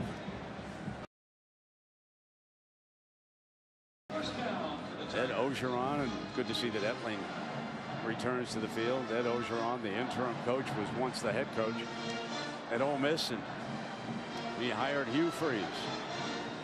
And that gravelly voice of his. Freeze had actually gone down to Miami when Ed was named the coach. He was on the staff down there with Jimmy Johnson. Terrific coaching staff down there. And at a championship game, he went to practice and told Ed that if you hire me, I'll be the best assistant you ever hired. And Etling takes a knee, and the first half runs out. LSU 21. Danny Etling for a couple of shots. The man of the half, Leonard Fournette. Jess, I think we're up for a great second half. I do too. And you know, this first half really starts and ends with Leonard Fournette. Missed the last 2 games on left ankle injury. Welcome back to LSU, and made his presence felt very early, looking very explosive. Might not be 100%, but still tremendous speed. He's been running with a lot of power as well. Only 6 carries, 171 yards already for LSU's running back. They've also been creative in how they've used him, throwing to him out of the backfield at fullback. But there was a great series of plays for Ole Miss late in the first half. First, Marquise Haynes hits a sack on Danny Etling, forces a fumble. Ole Miss takes over deep in LSU territory. They run a zone read play to Keem Judd. He takes it in for a touchdown, down 2. They went for it on a 2-point conversion. Chad Kelly runs it in on the zone read, and here we are, Brent, deadlocked. Yeah, and Chad Kelly bringing the offense out. Their first possession here of the second half, and after the touchback, of course, they'll start from the 25. And what are the things that you liked about Chad? Yeah, I love the fact that he slings it. I mean, this guy's a competitor, and he's not going to stop taking his shots. This offense and their explosive nature is built on their ability throwing the vertical ball deep down the field. They won some of those one-on-one matchups. They lost some in the first half, but that's not going to scare number 10 from slinging the pill deep down the field here in the second half. He opens with Judd as his running back. Gets the first call into the middle to the 30-yard line. Neal brings him down for LSU. Judd carried the ball. Lewis Neal, Second down and 5. Battering straight ahead again, and appearing just about a yard short, and Neal again. Well, this will be one thing that'll help Chad Kelly in the vertical passing game. If they can establish some of these run plays and these inside zones, set up some play action shots deep down the field, that'd be huge for this offense.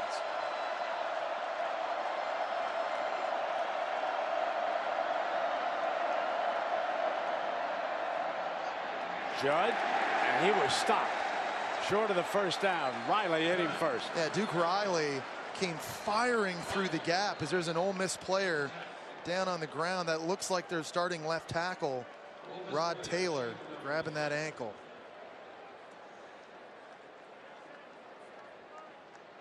And that's such a critical position in this game for Ole Miss too, because that's the guy that has to protect Chad Kelly's blind side, facing Arden Key, who leads the SEC in sacks right now with 7.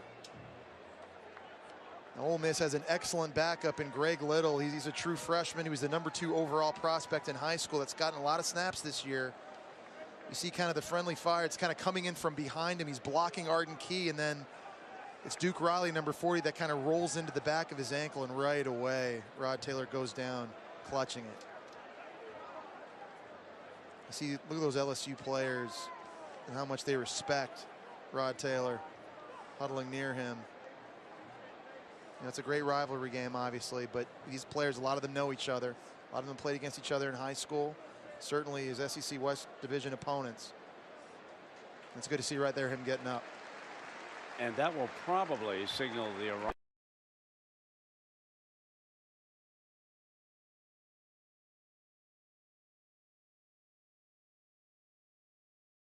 They're stopped on their first series.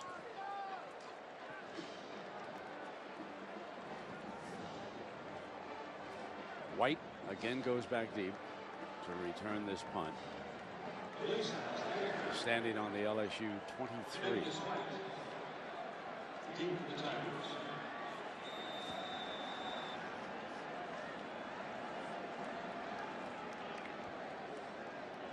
Here's Gleason with that left foot. Fair catch, the signal. And a good one at the 22-yard line. Catch is made, and as Kentucky has beaten Mississippi State at the buzzer with a field goal, let's check in down below with Kaylee on Coach O. Well, Brent, if we cut down on these turnovers and give the ball to Leonard Fournette every chance we've got, we'll win this game. A very frank assessment from Ed Orgeron at the half. And Orgeron told me it's the turnovers that are hurting this team, the message to the team that they've got to stop them. When you look at what his defensive backs have done as well, we've seen the good and the bad from them. He said, yeah, there were a couple blown coverages there and some calls that were questionable. It's all about assignments here. Danny Etling, and that's Mouton standing in front of number 7, Leonard Fournette. Right side, there's that gaping hole again. Could it be? Will he strike for the trifecta? He does. 78 more yards for Leonard Fournette. Hold on to your Heisman Trophy ballots. 59, 76, and now 78. He's only carried it 7 times. He's already nearing 250 yards. And true freshman safety Deontay Anderson is having a hard night with Leonard Fournette. Look at number 2. He's the guy that got run over early when Fournette caught the ball. This time he takes the stiff arm.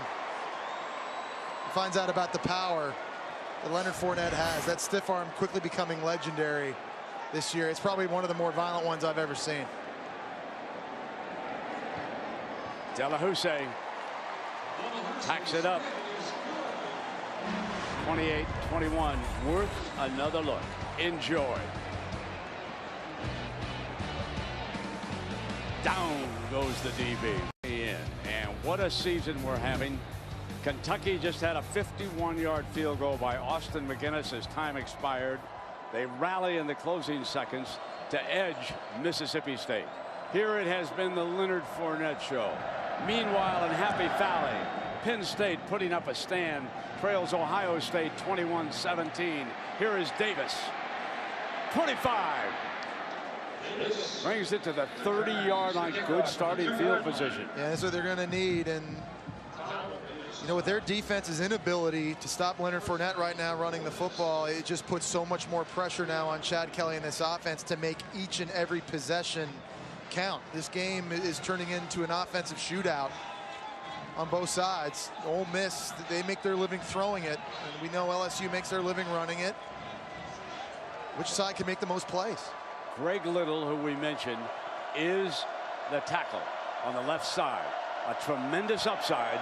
But he's a true freshman weighing in at left tackle. And he's up against Key. Key beat him.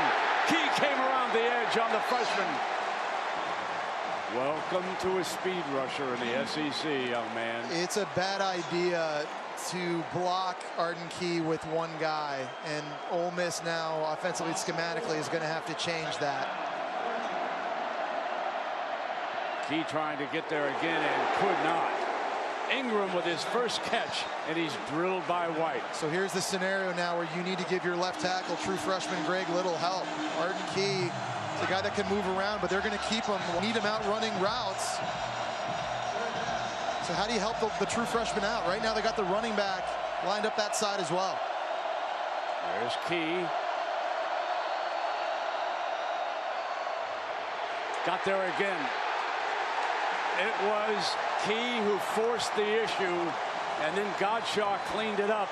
But he showed the young man an inside rush. You've got to get an H-back or a fullback or somebody to help him out over there against this young man. He's just way too quick, Brent. He's going to stunt inside here. It just shows you that quickness. 6'6", 240, the ability to bend. And you're right, he didn't make the sack, but he made the play. Godshaw able to clean it up. But Arden Key, he's the next Kiki Mingo, Daniil Hunter, great LSU pass rusher. Forcing An Ole Miss punt. White is back from the 22-yard line. Spins to the 37-yard line. The LSU defense against an injury-riddled offensive line starting to take charge in Death Valley. Left that game on ABC. 23-21 Penn State. Fournette and Mouton into the game here for LSU. Etling's got open man, and that's Malachi Dupree. I really have just liked watching Danny Etling ever since he took over. He's just brought this offense an added element. And here they're just kind of working a two-man route. We used to call this a fork route at Florida, where Malachi Dupree in the slot working to the boundary, wide open, very catchable ball thrown by Danny Etling. First down and 10 from the Ole Miss 45-yard line. LSU up by 7. Toss play. Fournette stopped. It's an unusual word to say with Fournette as we check in down below with Kaylee. You'll remember Danny Etling took a hard hit at the end of that first half. Coach Orgeron told me no concern, he's just fine. But Brandon Harris now is backup. Nope, not tonight. Well, Mr. Kershaw gave up a home run tonight in Wrigley Field. He might want to grab one of those cubbies, Kaylee. And so he was the losing pitcher. Second down and 6. Fournette. That's the two best defensive plays we've seen on number 7. Yeah. A little extracurricular activity. Which brings me to a story. Coach O, last night in practice, put together clips of LSU's loss in Oxford last year against this Ole Miss team. Looked like it grabbed his face mask to me on that replay. But Coach O said we did not fight back. We were intimidated. We will fight back here tonight. And he showed him some of the game clips from that loss in Oxford. Now it's third down and 9. Etling. First down, Malachi Dupree. And he threw it where only the receiver could catch it. Yeah, when you watch Danny Etling play, he just has so much composure and experience. Remember, he started a bunch of games at Purdue. He's brought stability to this offense in the quarterback position. He plays on time. Catchable balls, but he gets it out of his hands early and gets it to the receiver early, so he doesn't take unnecessary sacks. And then that's part of being a game manager and helping keep this offense on schedule. Very impressive. First down and 10 from the 35. Here's Etling. Incomplete, and Anderson probably should have had that one. There's a new body on the field right now for Ole Miss. The Rebel fans haven't seen all year. That's number 6, Fadal Brown. He was a 2-year starter at defensive end for them. He didn't play at all this year yet because he had 2 surgeries on his foot. Now he's a big guy at 6'4", 270. That's very athletic and good in the run, and they need him right now. Good to see him back on the field for the Rebels. Second down and 10.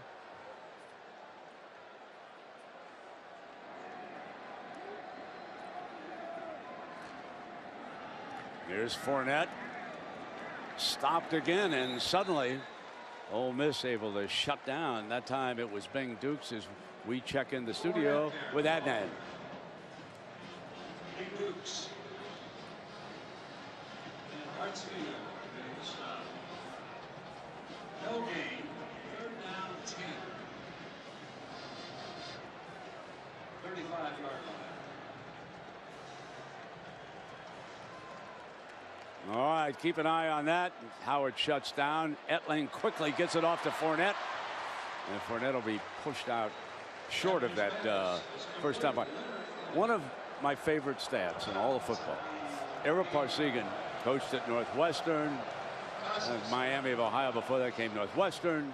Then, of course, legendary Hall of Famer at Notre Dame. Never did he have a punt blocked. Really? in his entire coaching career. This is before rugby-style punting and, Yeah, and all that this- stuff all this now. stuff, yeah, wow. Delahousse, trot sound. You know who Delahousse's favorite football player is? He loves Bobby Boucher, the linebacker. 45-yard attempt. Drills it. A 10-point advantage.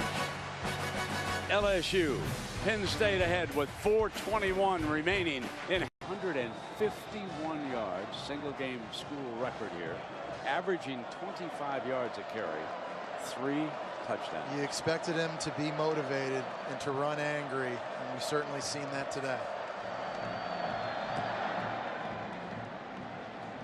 This is returnable by Davis. To the 26-yard line. Back to the studio. And fumble. Hold on. Hold on. They're battling.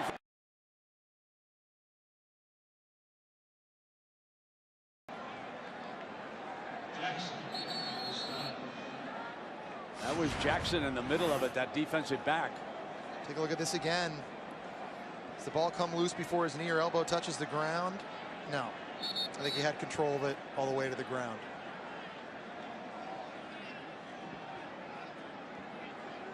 The ruling on the field, the player was down. First down, Ole Miss.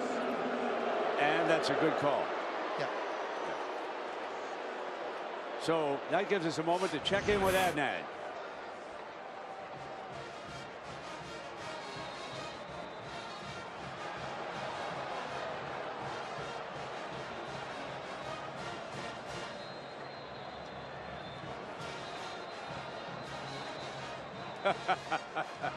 Over. So here we go now. First down. Remaining in quarter number 3. I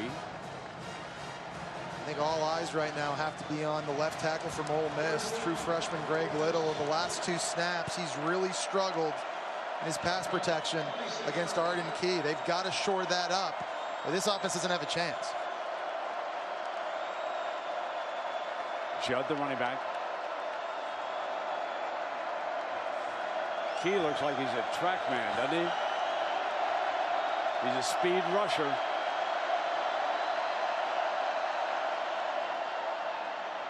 And they did bring Ingram over that time, but Beckwith threw the running back for a loss. They did come to chip with the H-back. I've been so impressed with Beckwith and his maturation as a middle linebacker here in the last couple of years. It used to be that he was reacting. Now he's anticipating. Kelly quickly fires it off to DeMarcus Lodge. We're seeing LSU mix up their coverages. Some man coverage, some zone coverage. Trying to confuse Chad Kelly. Trying to confuse these wide receivers. There's a man-to-man look right here.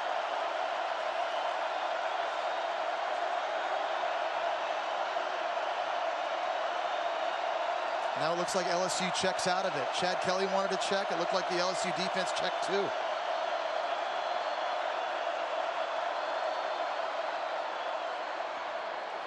Drop it off underneath and see if the running back, and Judd cannot get the first down. He's a yard short.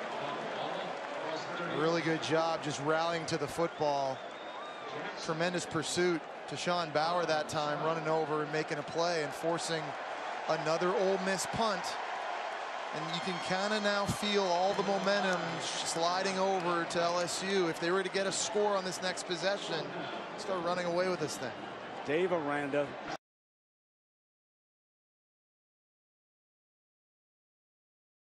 Came to LSU from Wisconsin, and his defense is starting to take over here in the second half. Rolls dead to the 23. That is three and outs to start the second half for Ole Miss.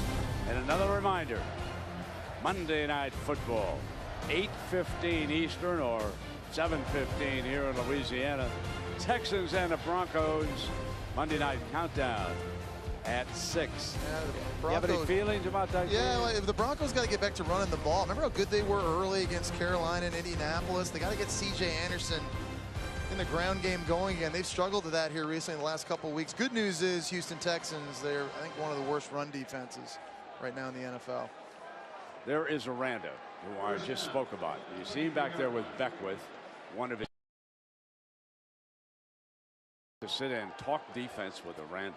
He really is a bright young coach. Pitch it to the outside, and not much doing on that gain for DJ Chark. Remember, Chark was wide open for a 40-yard touchdown after a little bit of a hip flexor problem. I just love that new wrinkle in this LSU offense, though, that run-pass option, because it's just another way to get these wide receivers the ball in their hands. We talk about all the talent they have, and just didn't feel like they were using it very much the last couple years. But now all of a sudden, with the play action on first down and the quick throws outside, this offense so much more explosive. Ensminger, the offensive coordinator, after Ogeron took over, former LSU quarterback.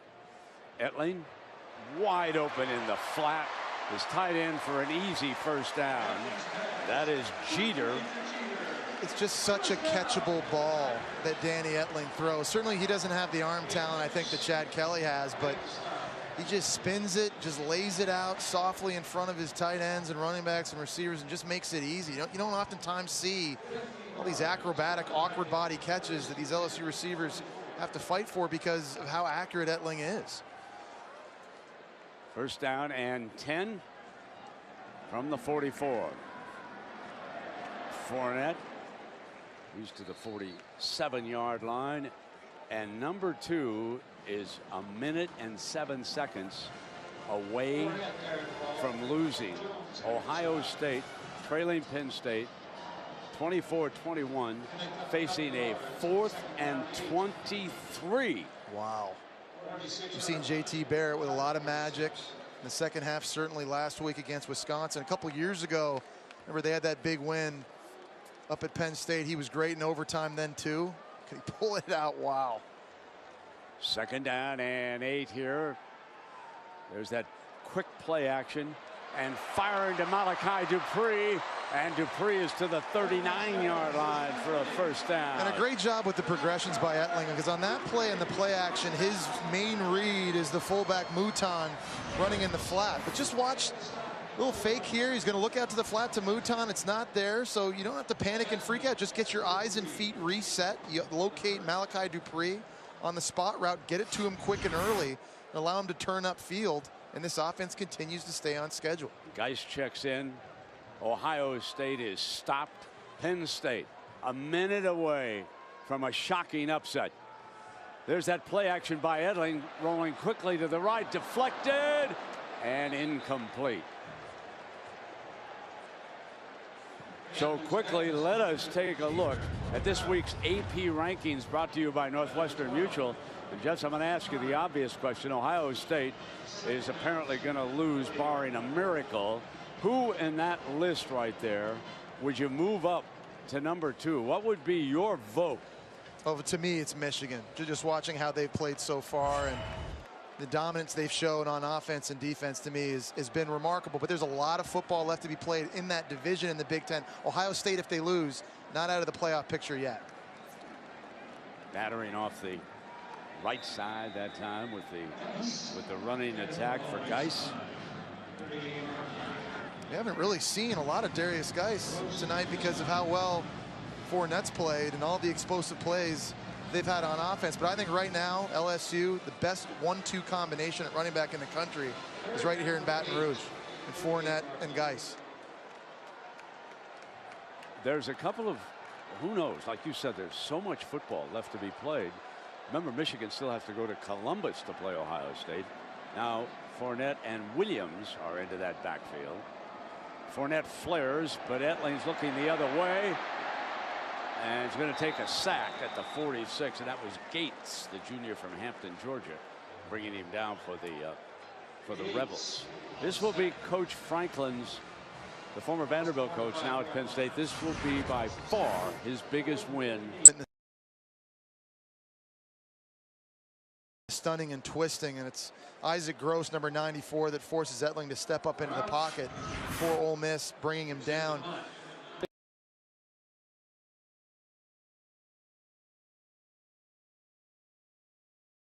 Just needs a spark. Maybe Davis can give him one here. He's going to signal for a fair catch, however. Good punt. About the 6-yard line. And let's go to the studio and Adnan. What a night in Happy Valley, Adnan. At the 6-yard line.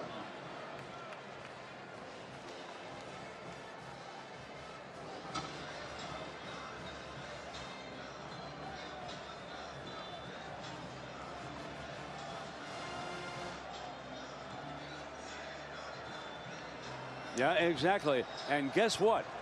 Here's a bulletin. Neither is LSU. Oh, I know. I hear you people yelling at me. Wait till you see their schedule the rest of the way. And if they were to win out, let me tell you, the committee would have a very, very hard time overlooking them. We shall see. First down and 10. Brasley, the running back for Ole Miss. Remember, it's been 3 3-and-outs, loose ball, touchdown, LSU, or is it going to be spotted on the one? Hold on, everybody. Hold on now. The ruling on the field is the runner was down. Second out. Yeah. I think that's the right call. He got tackled first when he kind of pivoted around. Watch Brasley take this handoff here. Kind of gets wrapped up. Knees go down there. I think they'd already touched at that point before Dante Jackson pulled that football out. This is a touchdown, folks. The previous play is under further review. And what they say the ruling on the field was? He says knee is down. So watch this. Ruling on the field. This will be a great view here. See There's that the right knee. there? That's down. Yep. And I don't think the ball's out just yet. The ball's not out until he completely spins around. That's a really terrific replay. A great look by our guys in the truck. Scott Matthews, our producer. We got extra replay officials back in. Director. That's just a great view of that knee, and that's one that instant replay is going to look at. Now they show you whether the ball has come out. It clearly has not. Jesse, we're all over. That comes out very late.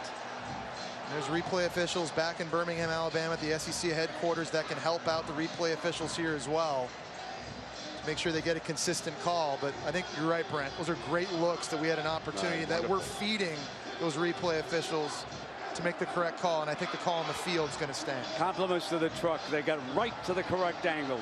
Patty Mack. That way. Learned his football watching the Steelers back then. Of course he did.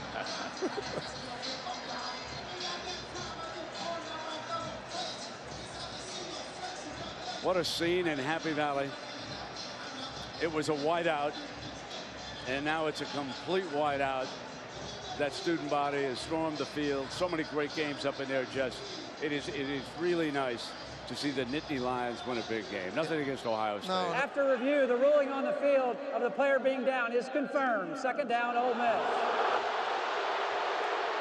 It's the right call, and It Ole is. Miss dodges a bullet. But Brent, you said this earlier, and I agree with you.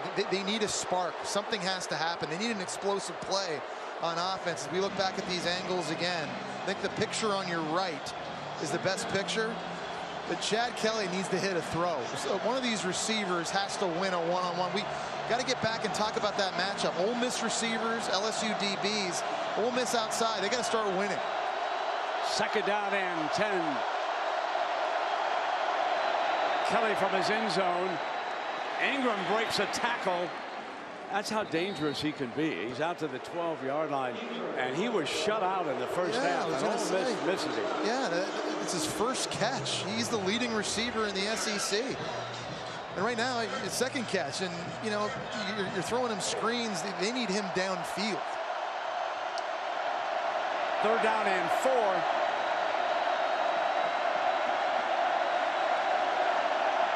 Over 101,000 here tonight.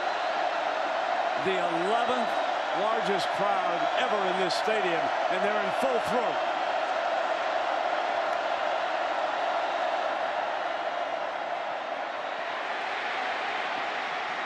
Kelly scrambles for the first down. And he's going to have to do more of this, especially now with his starting left tackle out of the lineup. The internal clock in his head's going to have to go off faster, and he's going to need to take off. Second and 10. Trying to get it to Ingram. That's really one of Chad Kelly's strengths, I think, is his ability to use his legs to buy time and give those big, tall receivers outside an opportunity to work downfield. And we know Chad Kelly loves to launch it. Well, the play caller is at a disadvantage with that freshman at left tackle, however. You know that. Here comes a move the pocket in that direction. Hit on the release. Intercepted. Picked off by Duke Riley, the senior. What a night he's had. And Brent, having the backup left tackle is affecting his play calling. That time, they kept Evan Ingram in. The SEC's leading receiver had to stay in to help block on Arden Key right here. He does a good job, but normally in those situations, Chad Kelly gets all his guys out. So that's one less receiver now you have running in zone coverage. That's a bad force by Chad Kelly, a throw he never should have made to DeMaurier Stringfellow. And LSU, they were the ones turning the football over in the first half. Defense comes up with a huge takeaway. Don't bet against number 7 coming at him again. Fournette checks into the game behind the fullback. ISO look from the 25. Here it comes. Breaks outside and struggles for a yard. Bing Duke's good tackle. We talked about this Ole Miss team and how young they are on defense. And when bad things have happened this year, especially in the second half, they start to snowball. Right now, this is a critical moment of this football game. They need to force LSU to attempt a field goal. They let up a touchdown here. Who knows what happens? Going back and taking a look at this again. Ooh, that's wow. a face mask. Yeah, we've got to call that. That's a missed call. Oh, mercy. Wow. Oh, come on. So here's 2nd down and 9.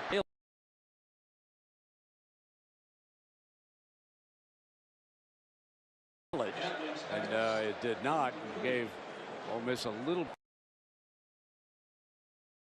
I mean, the ball remains with Ole Miss. Okay, so more importantly now, spinning it ahead, big critical 3rd and long scenario. We talked about Ole Miss needing to stop the bleeding. So Marquise Haynes, he's the guy that forced the fumble on Danny Etling at the end of the first half. He's their best pass rusher, leading the team with 4 sacks. They've been moving him around. That's got to show up right now. So here's 3rd and 9. And timeout is going to be called by LSU. So we'll take a break. 23 seconds remaining in the 3rd quarter.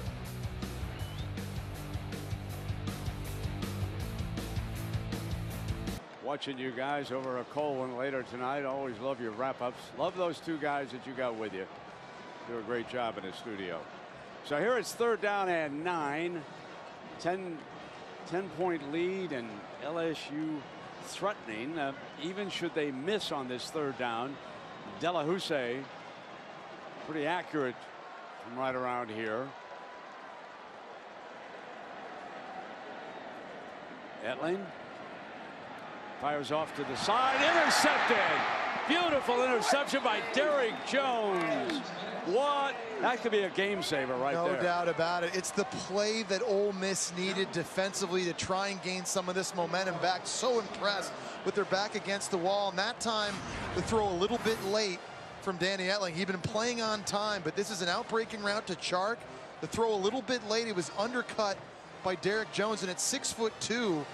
How about those long arms and that ability to elevate, come up with the 3rd takeaway for the Rebel D. How nice it is to have size back there. Yeah, mentioned 6'2". Yeah, well, rather than 5'9", 5'10". Yeah, and they have a lot of those smaller guys in their secondary. LSU's the one that has all the length and the size, but right there that you see why that's something that coaches covet so much, height at corner. But can they do anything against this defense? They've been stymied all 3rd quarter. Kelly keeps it. Tough run. Adams making the stop. He's got to be careful with ball security. That thing's kind of swinging around wild. That's the end of the 3rd quarter. Just love the way Jamal Adams plays defense. One of the best safeties in the country. And a big 2nd and 3 here for Ole Miss. Judge Stretch, no. Battle, they're not going to get it. They have gained a yard. A check in down below with Kaylee. Brent, a lot of moving pieces on this Ole Miss offensive line. They're not just down their starting left tackle, Rod Taylor, but also their starting right guard, Jordan Sims. Both guys, right ankle injuries, taped up, said to be questionable. That's bad news, Kaylee, because they've taken their right tackle, Sean Rawlings, moved him to center, which means they've got a freshman, Alex Givens, the backup right tackle. So right now, Ole Miss, 2 freshmen playing on the edge, trying to block for Chad Kelly. 3rd down and 2. Here's Kelly, not getting it. Fumble! Loose ball, scoop it, key, touchdown, LSU.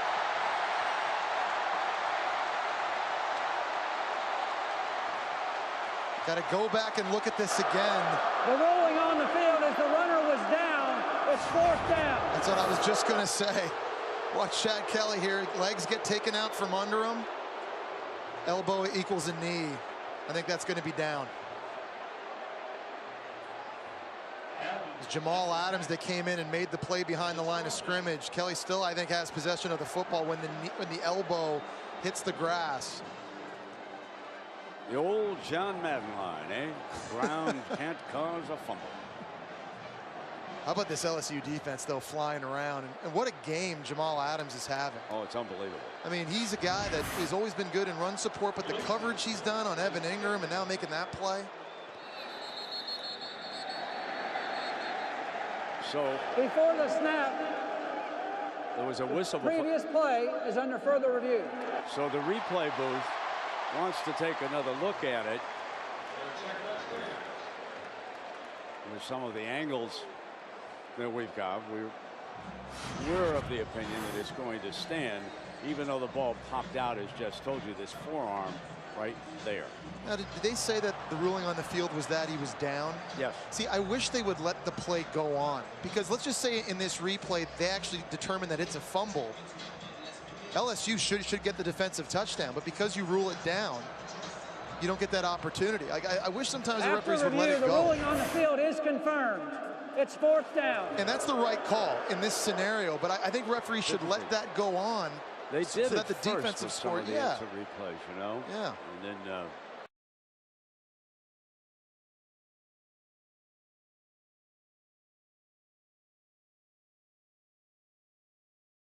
White will go back deep now on this punt. Is that rugby style? The Australian drives White back to the 29. Oh, a crushing 2-man block. Oh, baby. Was that Adams? I think it was. Holy Toledo. Watch Adams. And he got it from the front. It was clean. It was close. But Jamal Adams is on fire right now. Defense, special teams. Watch this. Gets the helmet out in front. Gets 2 with 1 bar. Junior safety. Send him the Thorpe Award. From Louisville, Send Texas. him the Bednarik Award. You know, he's so pleasant when he comes in and he talks to us at length. Great smile and everything, but he said, I'm a different guy when the game starts. He said, I'm all business down there. And I think we just saw that. Yeah, well, we heard from Kaylee earlier that he's the leader on D, and he's the guy that tells everybody else whether they're playing well or whether they're not, doesn't sugarcoat it. I'll tell you what, you gain a lot of respect, and you're allowed to have that privilege when you make plays like that. You've got to give Coach O a lot of credit. He kept these youngsters in the game, despite the 2 losses, despite being an interim head coach.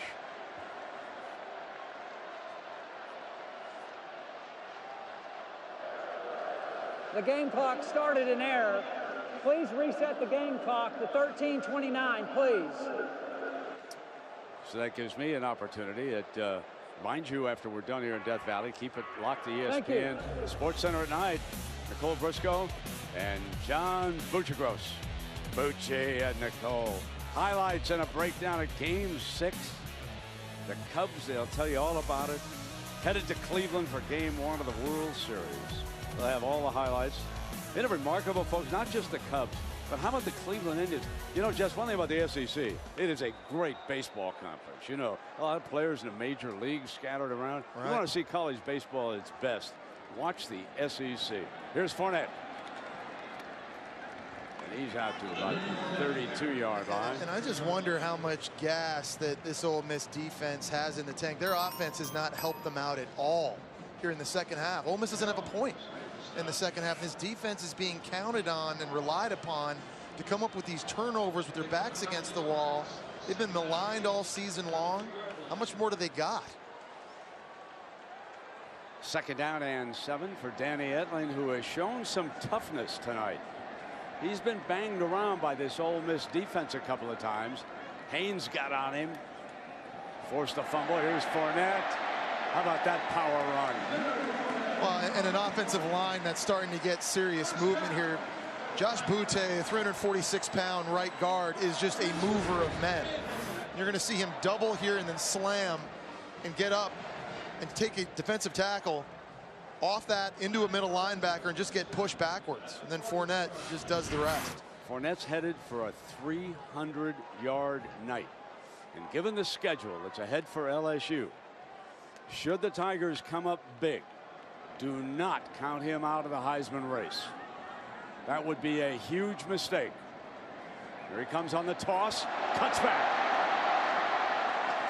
picks up a 1st down. Gates makes the stop, and here comes Geis. And you're just seeing and why injured Ole Miss player so many people think that Leonard Fournette is going to be the first running back off the board. It's speed, it's power, it's balance. How about the vision? Looking for the cutback and able to get north-south. Oh, it's Marquise Haynes. Yeah. Not the guy you want down if you're Ole Miss. He's being tended to. So we'll take a break while he's being tended.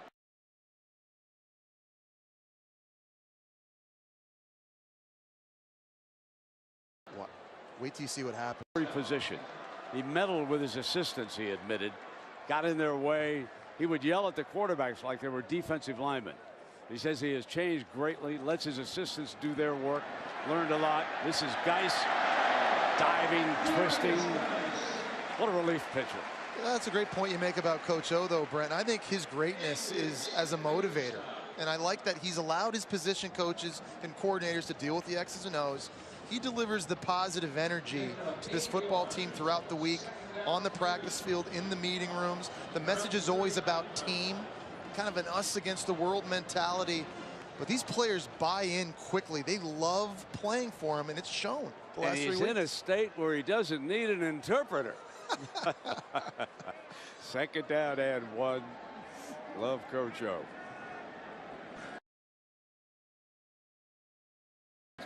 Here's Geis, short of that 1st down. Let's check in with more on O with Kaylee. Well, Brent, when O was the head coach at Ole Miss, he says he coached that team like he was the defensive line coach, because that's all that he had known. He learned the hard way that when a D-line coach screams, it's okay. But when a head coach is screaming at you, it carries too much weight. He knew when he lost that job, he said, if I get another opportunity, I'm going to treat my players like they're my sons. And he did at USC, Kaylee, because we had him out there for a while as an interim coach, and you know he does exactly that. Go ahead. I said, and that's exactly what he does, and that's what these players feel. That familial love is real in this program. And here comes Fournette. It helps to have him as your running back when you're trying to get a job. It sure does, no doubt about it. And right now with a 10-point lead, the game plan on offense for LSU is pretty straightforward. Hey, we're just going to run the ball and milk this clock. They're taking a lot of time in the huddle. They're taking their time getting to the line of scrimmage, and they're just lining up and charging straight downfield. And they're just daring and testing the physicality of Ole Miss in their front seven. Number 5 checks in.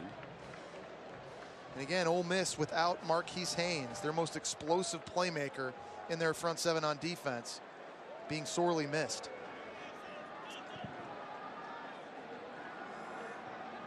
Ten minutes remaining. Geis steps outside. 1st and 10 in the red zone.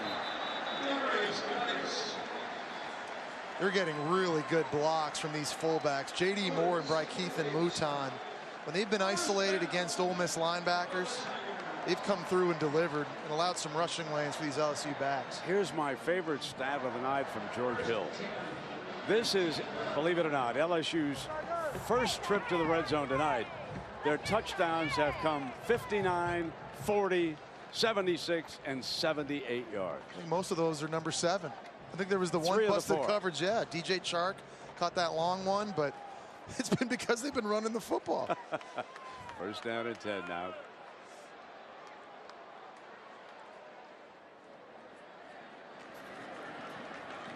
Throwing for a loss. And so Ole Miss figured it out, and now they're crowding the line of scrimmage. I think on this, the man of the match with his helmet off, 284 yards. Only averaged 17.8 yards a carry, folks. Here's Etling.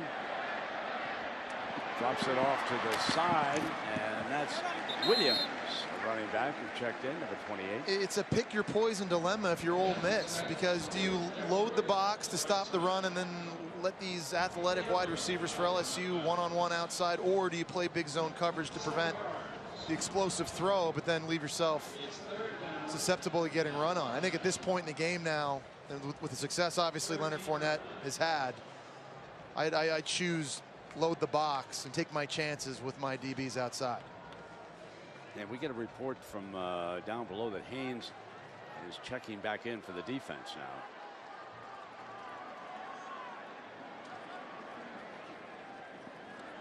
Etling, first and goal. How about that catch by Malachi Dupree? 6'4" with those long arms. He's such a great catch radius, and that was not an accurate throw that time by Etling on the slant. This is behind him. The body control to reach back, pluck the football. Got hit in the helmet a little bit, didn't he, that time by Jones? Yeah. Up a little high. He's shaking up on this play. First down and goal. See if they get Geis a touchdown. And they do.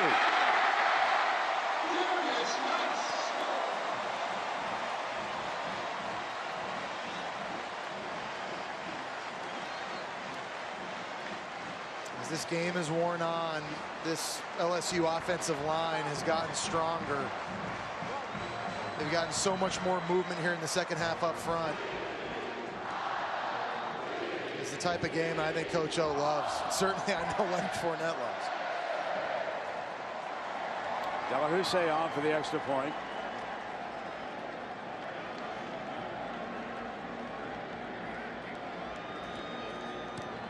Tacks it on. 38-29. LSU. Maybe the best running attack in the been overlooked a little bit. It's a very young football team. They've still got a lot of building to do, obviously, in the offensive line and with the linebackers and everything. Not an excuse, just pointing it out. And here comes Davis.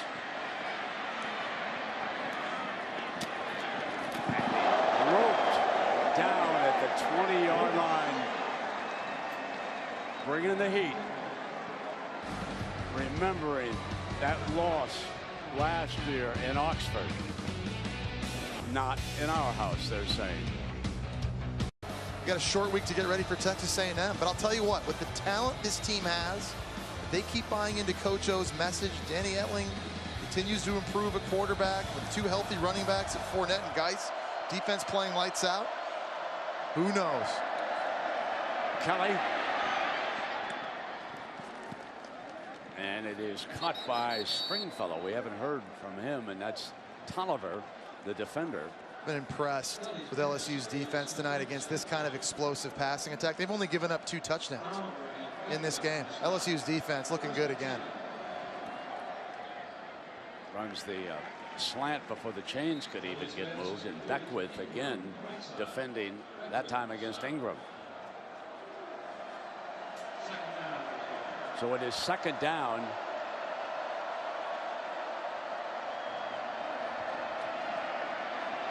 Kelly, far side, incomplete, and Tolliver had locked up the wide receiver over there. There's a penalty flag, but it's thrown back by the line of scrimmage, not over there by the wide receiver. Holding. Offense, number 50. 10-yard penalty. Second down. Well, you want to kick off your Week 7 NFL Sunday. ESPN, 10 a.m. Eastern, NFL Insiders, Sunday edition. Then at 11, Sunday NFL Countdown Crew. We'll take you right up to the kickoffs. Both shows are also streaming live on the ESPN app, and watch ESPN. Dallas Cowboys, one of the big stories, are off. This is their bye week. They'll be returning to action. Kelly flushed out of that pocket. Goes down at the 27. Key that was right there. And just nowhere to go for Chad Kelly. You know, that great battle tonight between Ole Miss's wide receivers and LSU's DBs. I'd argue LSU defense wins in a knockout. Just haven't been a lot of open guys, and they've contested the throws. They've won the night. Third down, pocket collapses. Kelly.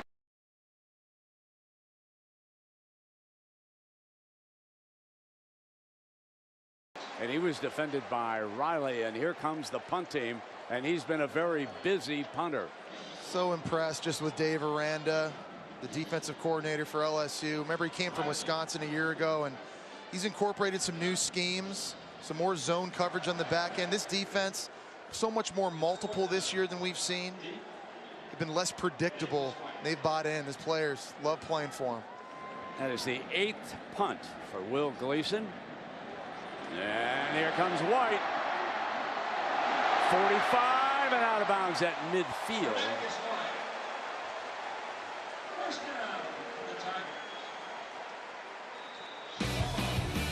So we'll take a break. 5. 3 in a row.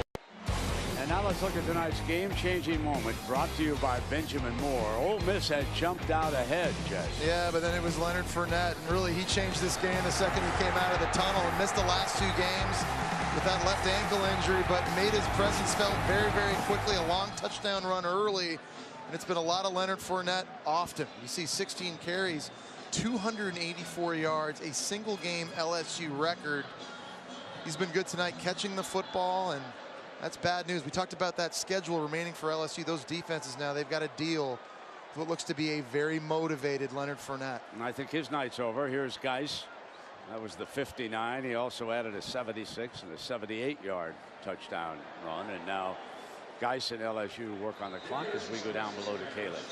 Well, Brent, Ole Miss linebacker Terry Caldwell was sent to the Ole Miss locker room by the defensive staff. This came after he got in the face of defensive end Fadal Brown following that last LSU touchdown. Defensive line coach Chris Kiffin told the players, we need guys who want to finish this together. Yeah, and Kaylee, they got to stay together, because we've seen earlier in the game, remember that infighting little argument between the DBs after a coverage bust? They're young and they're being tested, but there's still a lot of football left for them as well. It doesn't get any easier. They got to play Auburn next, and that might be the most improved team in the SEC since week 3. 2nd and 8, Geis to the 34, first down LSU. And how much better does LSU look as a team than what we saw week 1 when they lost against Wisconsin? Offense just so much more explosive. Big part of that, I think, Danny Etling taking over quarterback, but especially in the last 3 weeks with Coach O on the sidelines, just seems to be a bit of a different energy to me. Absolutely. You know, they just look fresher. And I know one thing that he's done is kind of change their practice habits, and you know, they just look like they just got more juice early in games. You see the offensive numbers and how those have changed certainly the last 3 weeks. There's a toss. Guys,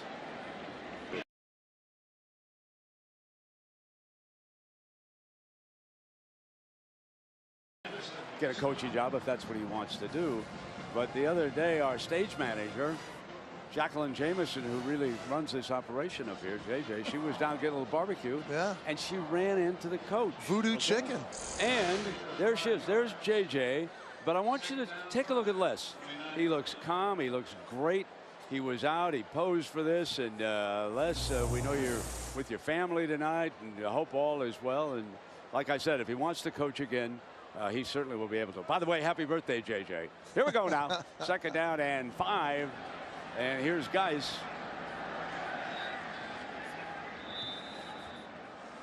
Strong makes the stop.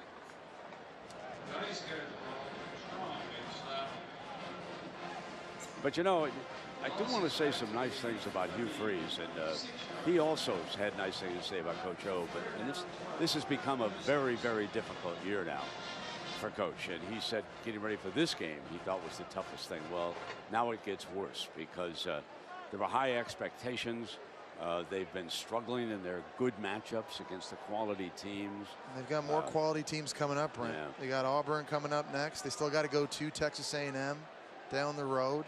Welcome to the SEC West. Now, and there's got to be somebody in the Freeze family who won today. Kaylee, is there? There is a win for the Freeze family to celebrate today, Brent. Now, Coach Freeze's oldest 2 daughters were competing in the state volleyball tournament back home today. They won in 3 straight sets. They are now in the Final 4 for the state. Their next game next Friday. Coach Freeze says he'll try to make it before a home game for Ole Miss next weekend. Freeze says he doesn't remember a time in his head coaching career where he hadn't had one of his girls. He's got 3 daughters and his wife Jill in the family. He doesn't remember a time where he didn't have one of them here to support him. But today the girls had to be back home, and we know they've been watching all night long, wishing they could be here with him. You know, it was Jill who urged him to take the coaching job under Coach O at Ole Miss, and he took.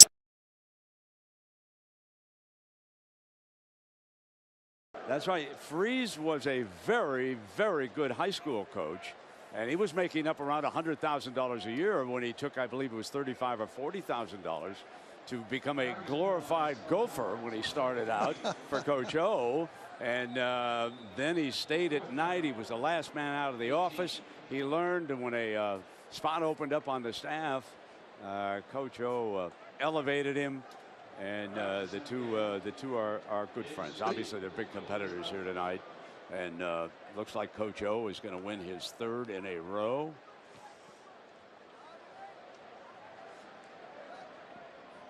Oh, he should have. He did it. He caught it. I thought maybe he was going to let go of the end zone accidentally. Very but fitting. Good job by number 33, Jamal Adams. A little pitching wedge. Yeah, a little pitching wedge. Backspin. Knock it in. What an asset he is. I'll tell you, Brent, I think Jamal Adams made himself a lot of money tonight. And I think coming into this game, a lot of people have targeted him sort of in that 1st to 2nd round. And you've all known how good he plays the run and his ability to attack the football and his intensity.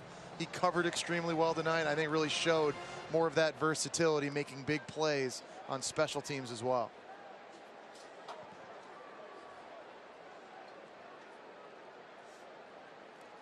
Well, they're getting ready to spot the ball here and sort this penalty out.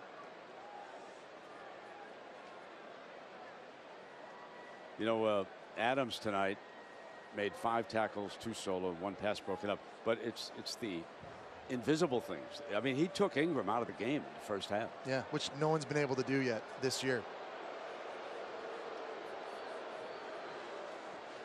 The crowd starting to file out. Again, in excess of 100,000. And not quite sure why this is taking so long. So let them sort this thing out here. And, you know, we're.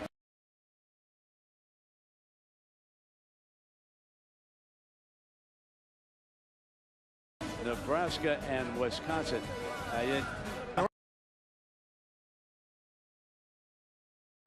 Your alma maters look good recently. You know, they put up 50 against Michigan State on the road, beat Iowa on the road. Had that impressive win today against Indiana. But yeah, you know, we remember what happened last year when Ohio State lost to Michigan State at home. They turned around and took it out on the Wolverines. Yeah. Well, some of our viewers and listeners right now, they're going to be glued to the SEC network next week, okay? The best in the SEC. And that's Penniman, I believe, who has checked in here for the final 143. You know, I want to give LSU a lot of credit It's the third straight game now. They've looked very impressive. To me, they're a team right now peaking at the right time. And Jess, if I read that schedule right, they get a week off before Alabama. That's the next game. Bama at home at night here in Tiger Stadium, peaking at the right time with the talent LSU has. I believe they have the talent to beat Alabama. Now, they're going to have to play their A game in all three facets, but they can beat Alabama, a totally different LSU Tiger team than what we saw earlier in the year. And then for Alabama, oh, by the way, here comes Auburn. Yeah, which is a real, now that's a threat. And by the way, LSU's SEC chances still alive to win the championship. They need help. They need Auburn to lose. Yeah, they have to have Auburn lose, but Auburn got help today with Texas A&M losing. Right, and listen, Auburn, I think Auburn and LSU, the two most improved teams in the SEC since the start of the season. Agreed. Absolutely agreed. I mean, if you're Alabama, you do not want to play LSU and Auburn this late in the year the way they're playing. That's complete to the 40 and battle at safety right there. Remember, Jefferson out for the season. Big key for LSU, obviously, is keeping this guy healthy. They've lost him for 3 games now. Can't miss any more, especially with their schedule. There's some of the twos. Ball at midfield. Penniman getting some snaps here. Coach Freeze just short of that first down. Sports Center's coming up. They've got so much to show you. Got the celebration in Wrigley Field, the upset of Ohio State, the #2 team, incomplete. And that was Stringfellow. He had a big 50-yard gain on a reception early in the first quarter. We saw a couple coverage busts early in the game, and then LSU's defense, they've been lights out ever since. Jess, believe it or not, this is my first Ole Miss football game, and I can't wait to get to Oxford sometime. All right? Fingers crossed. I've got to go early, okay? I mean, such wonderful people around there. Loved it when I was studying English. William Faulkner, one of my favorite writers of all time. Coach O, former Ole Miss coach, beats his team, shakes. There's the two buddies. You're welcome. 38-20.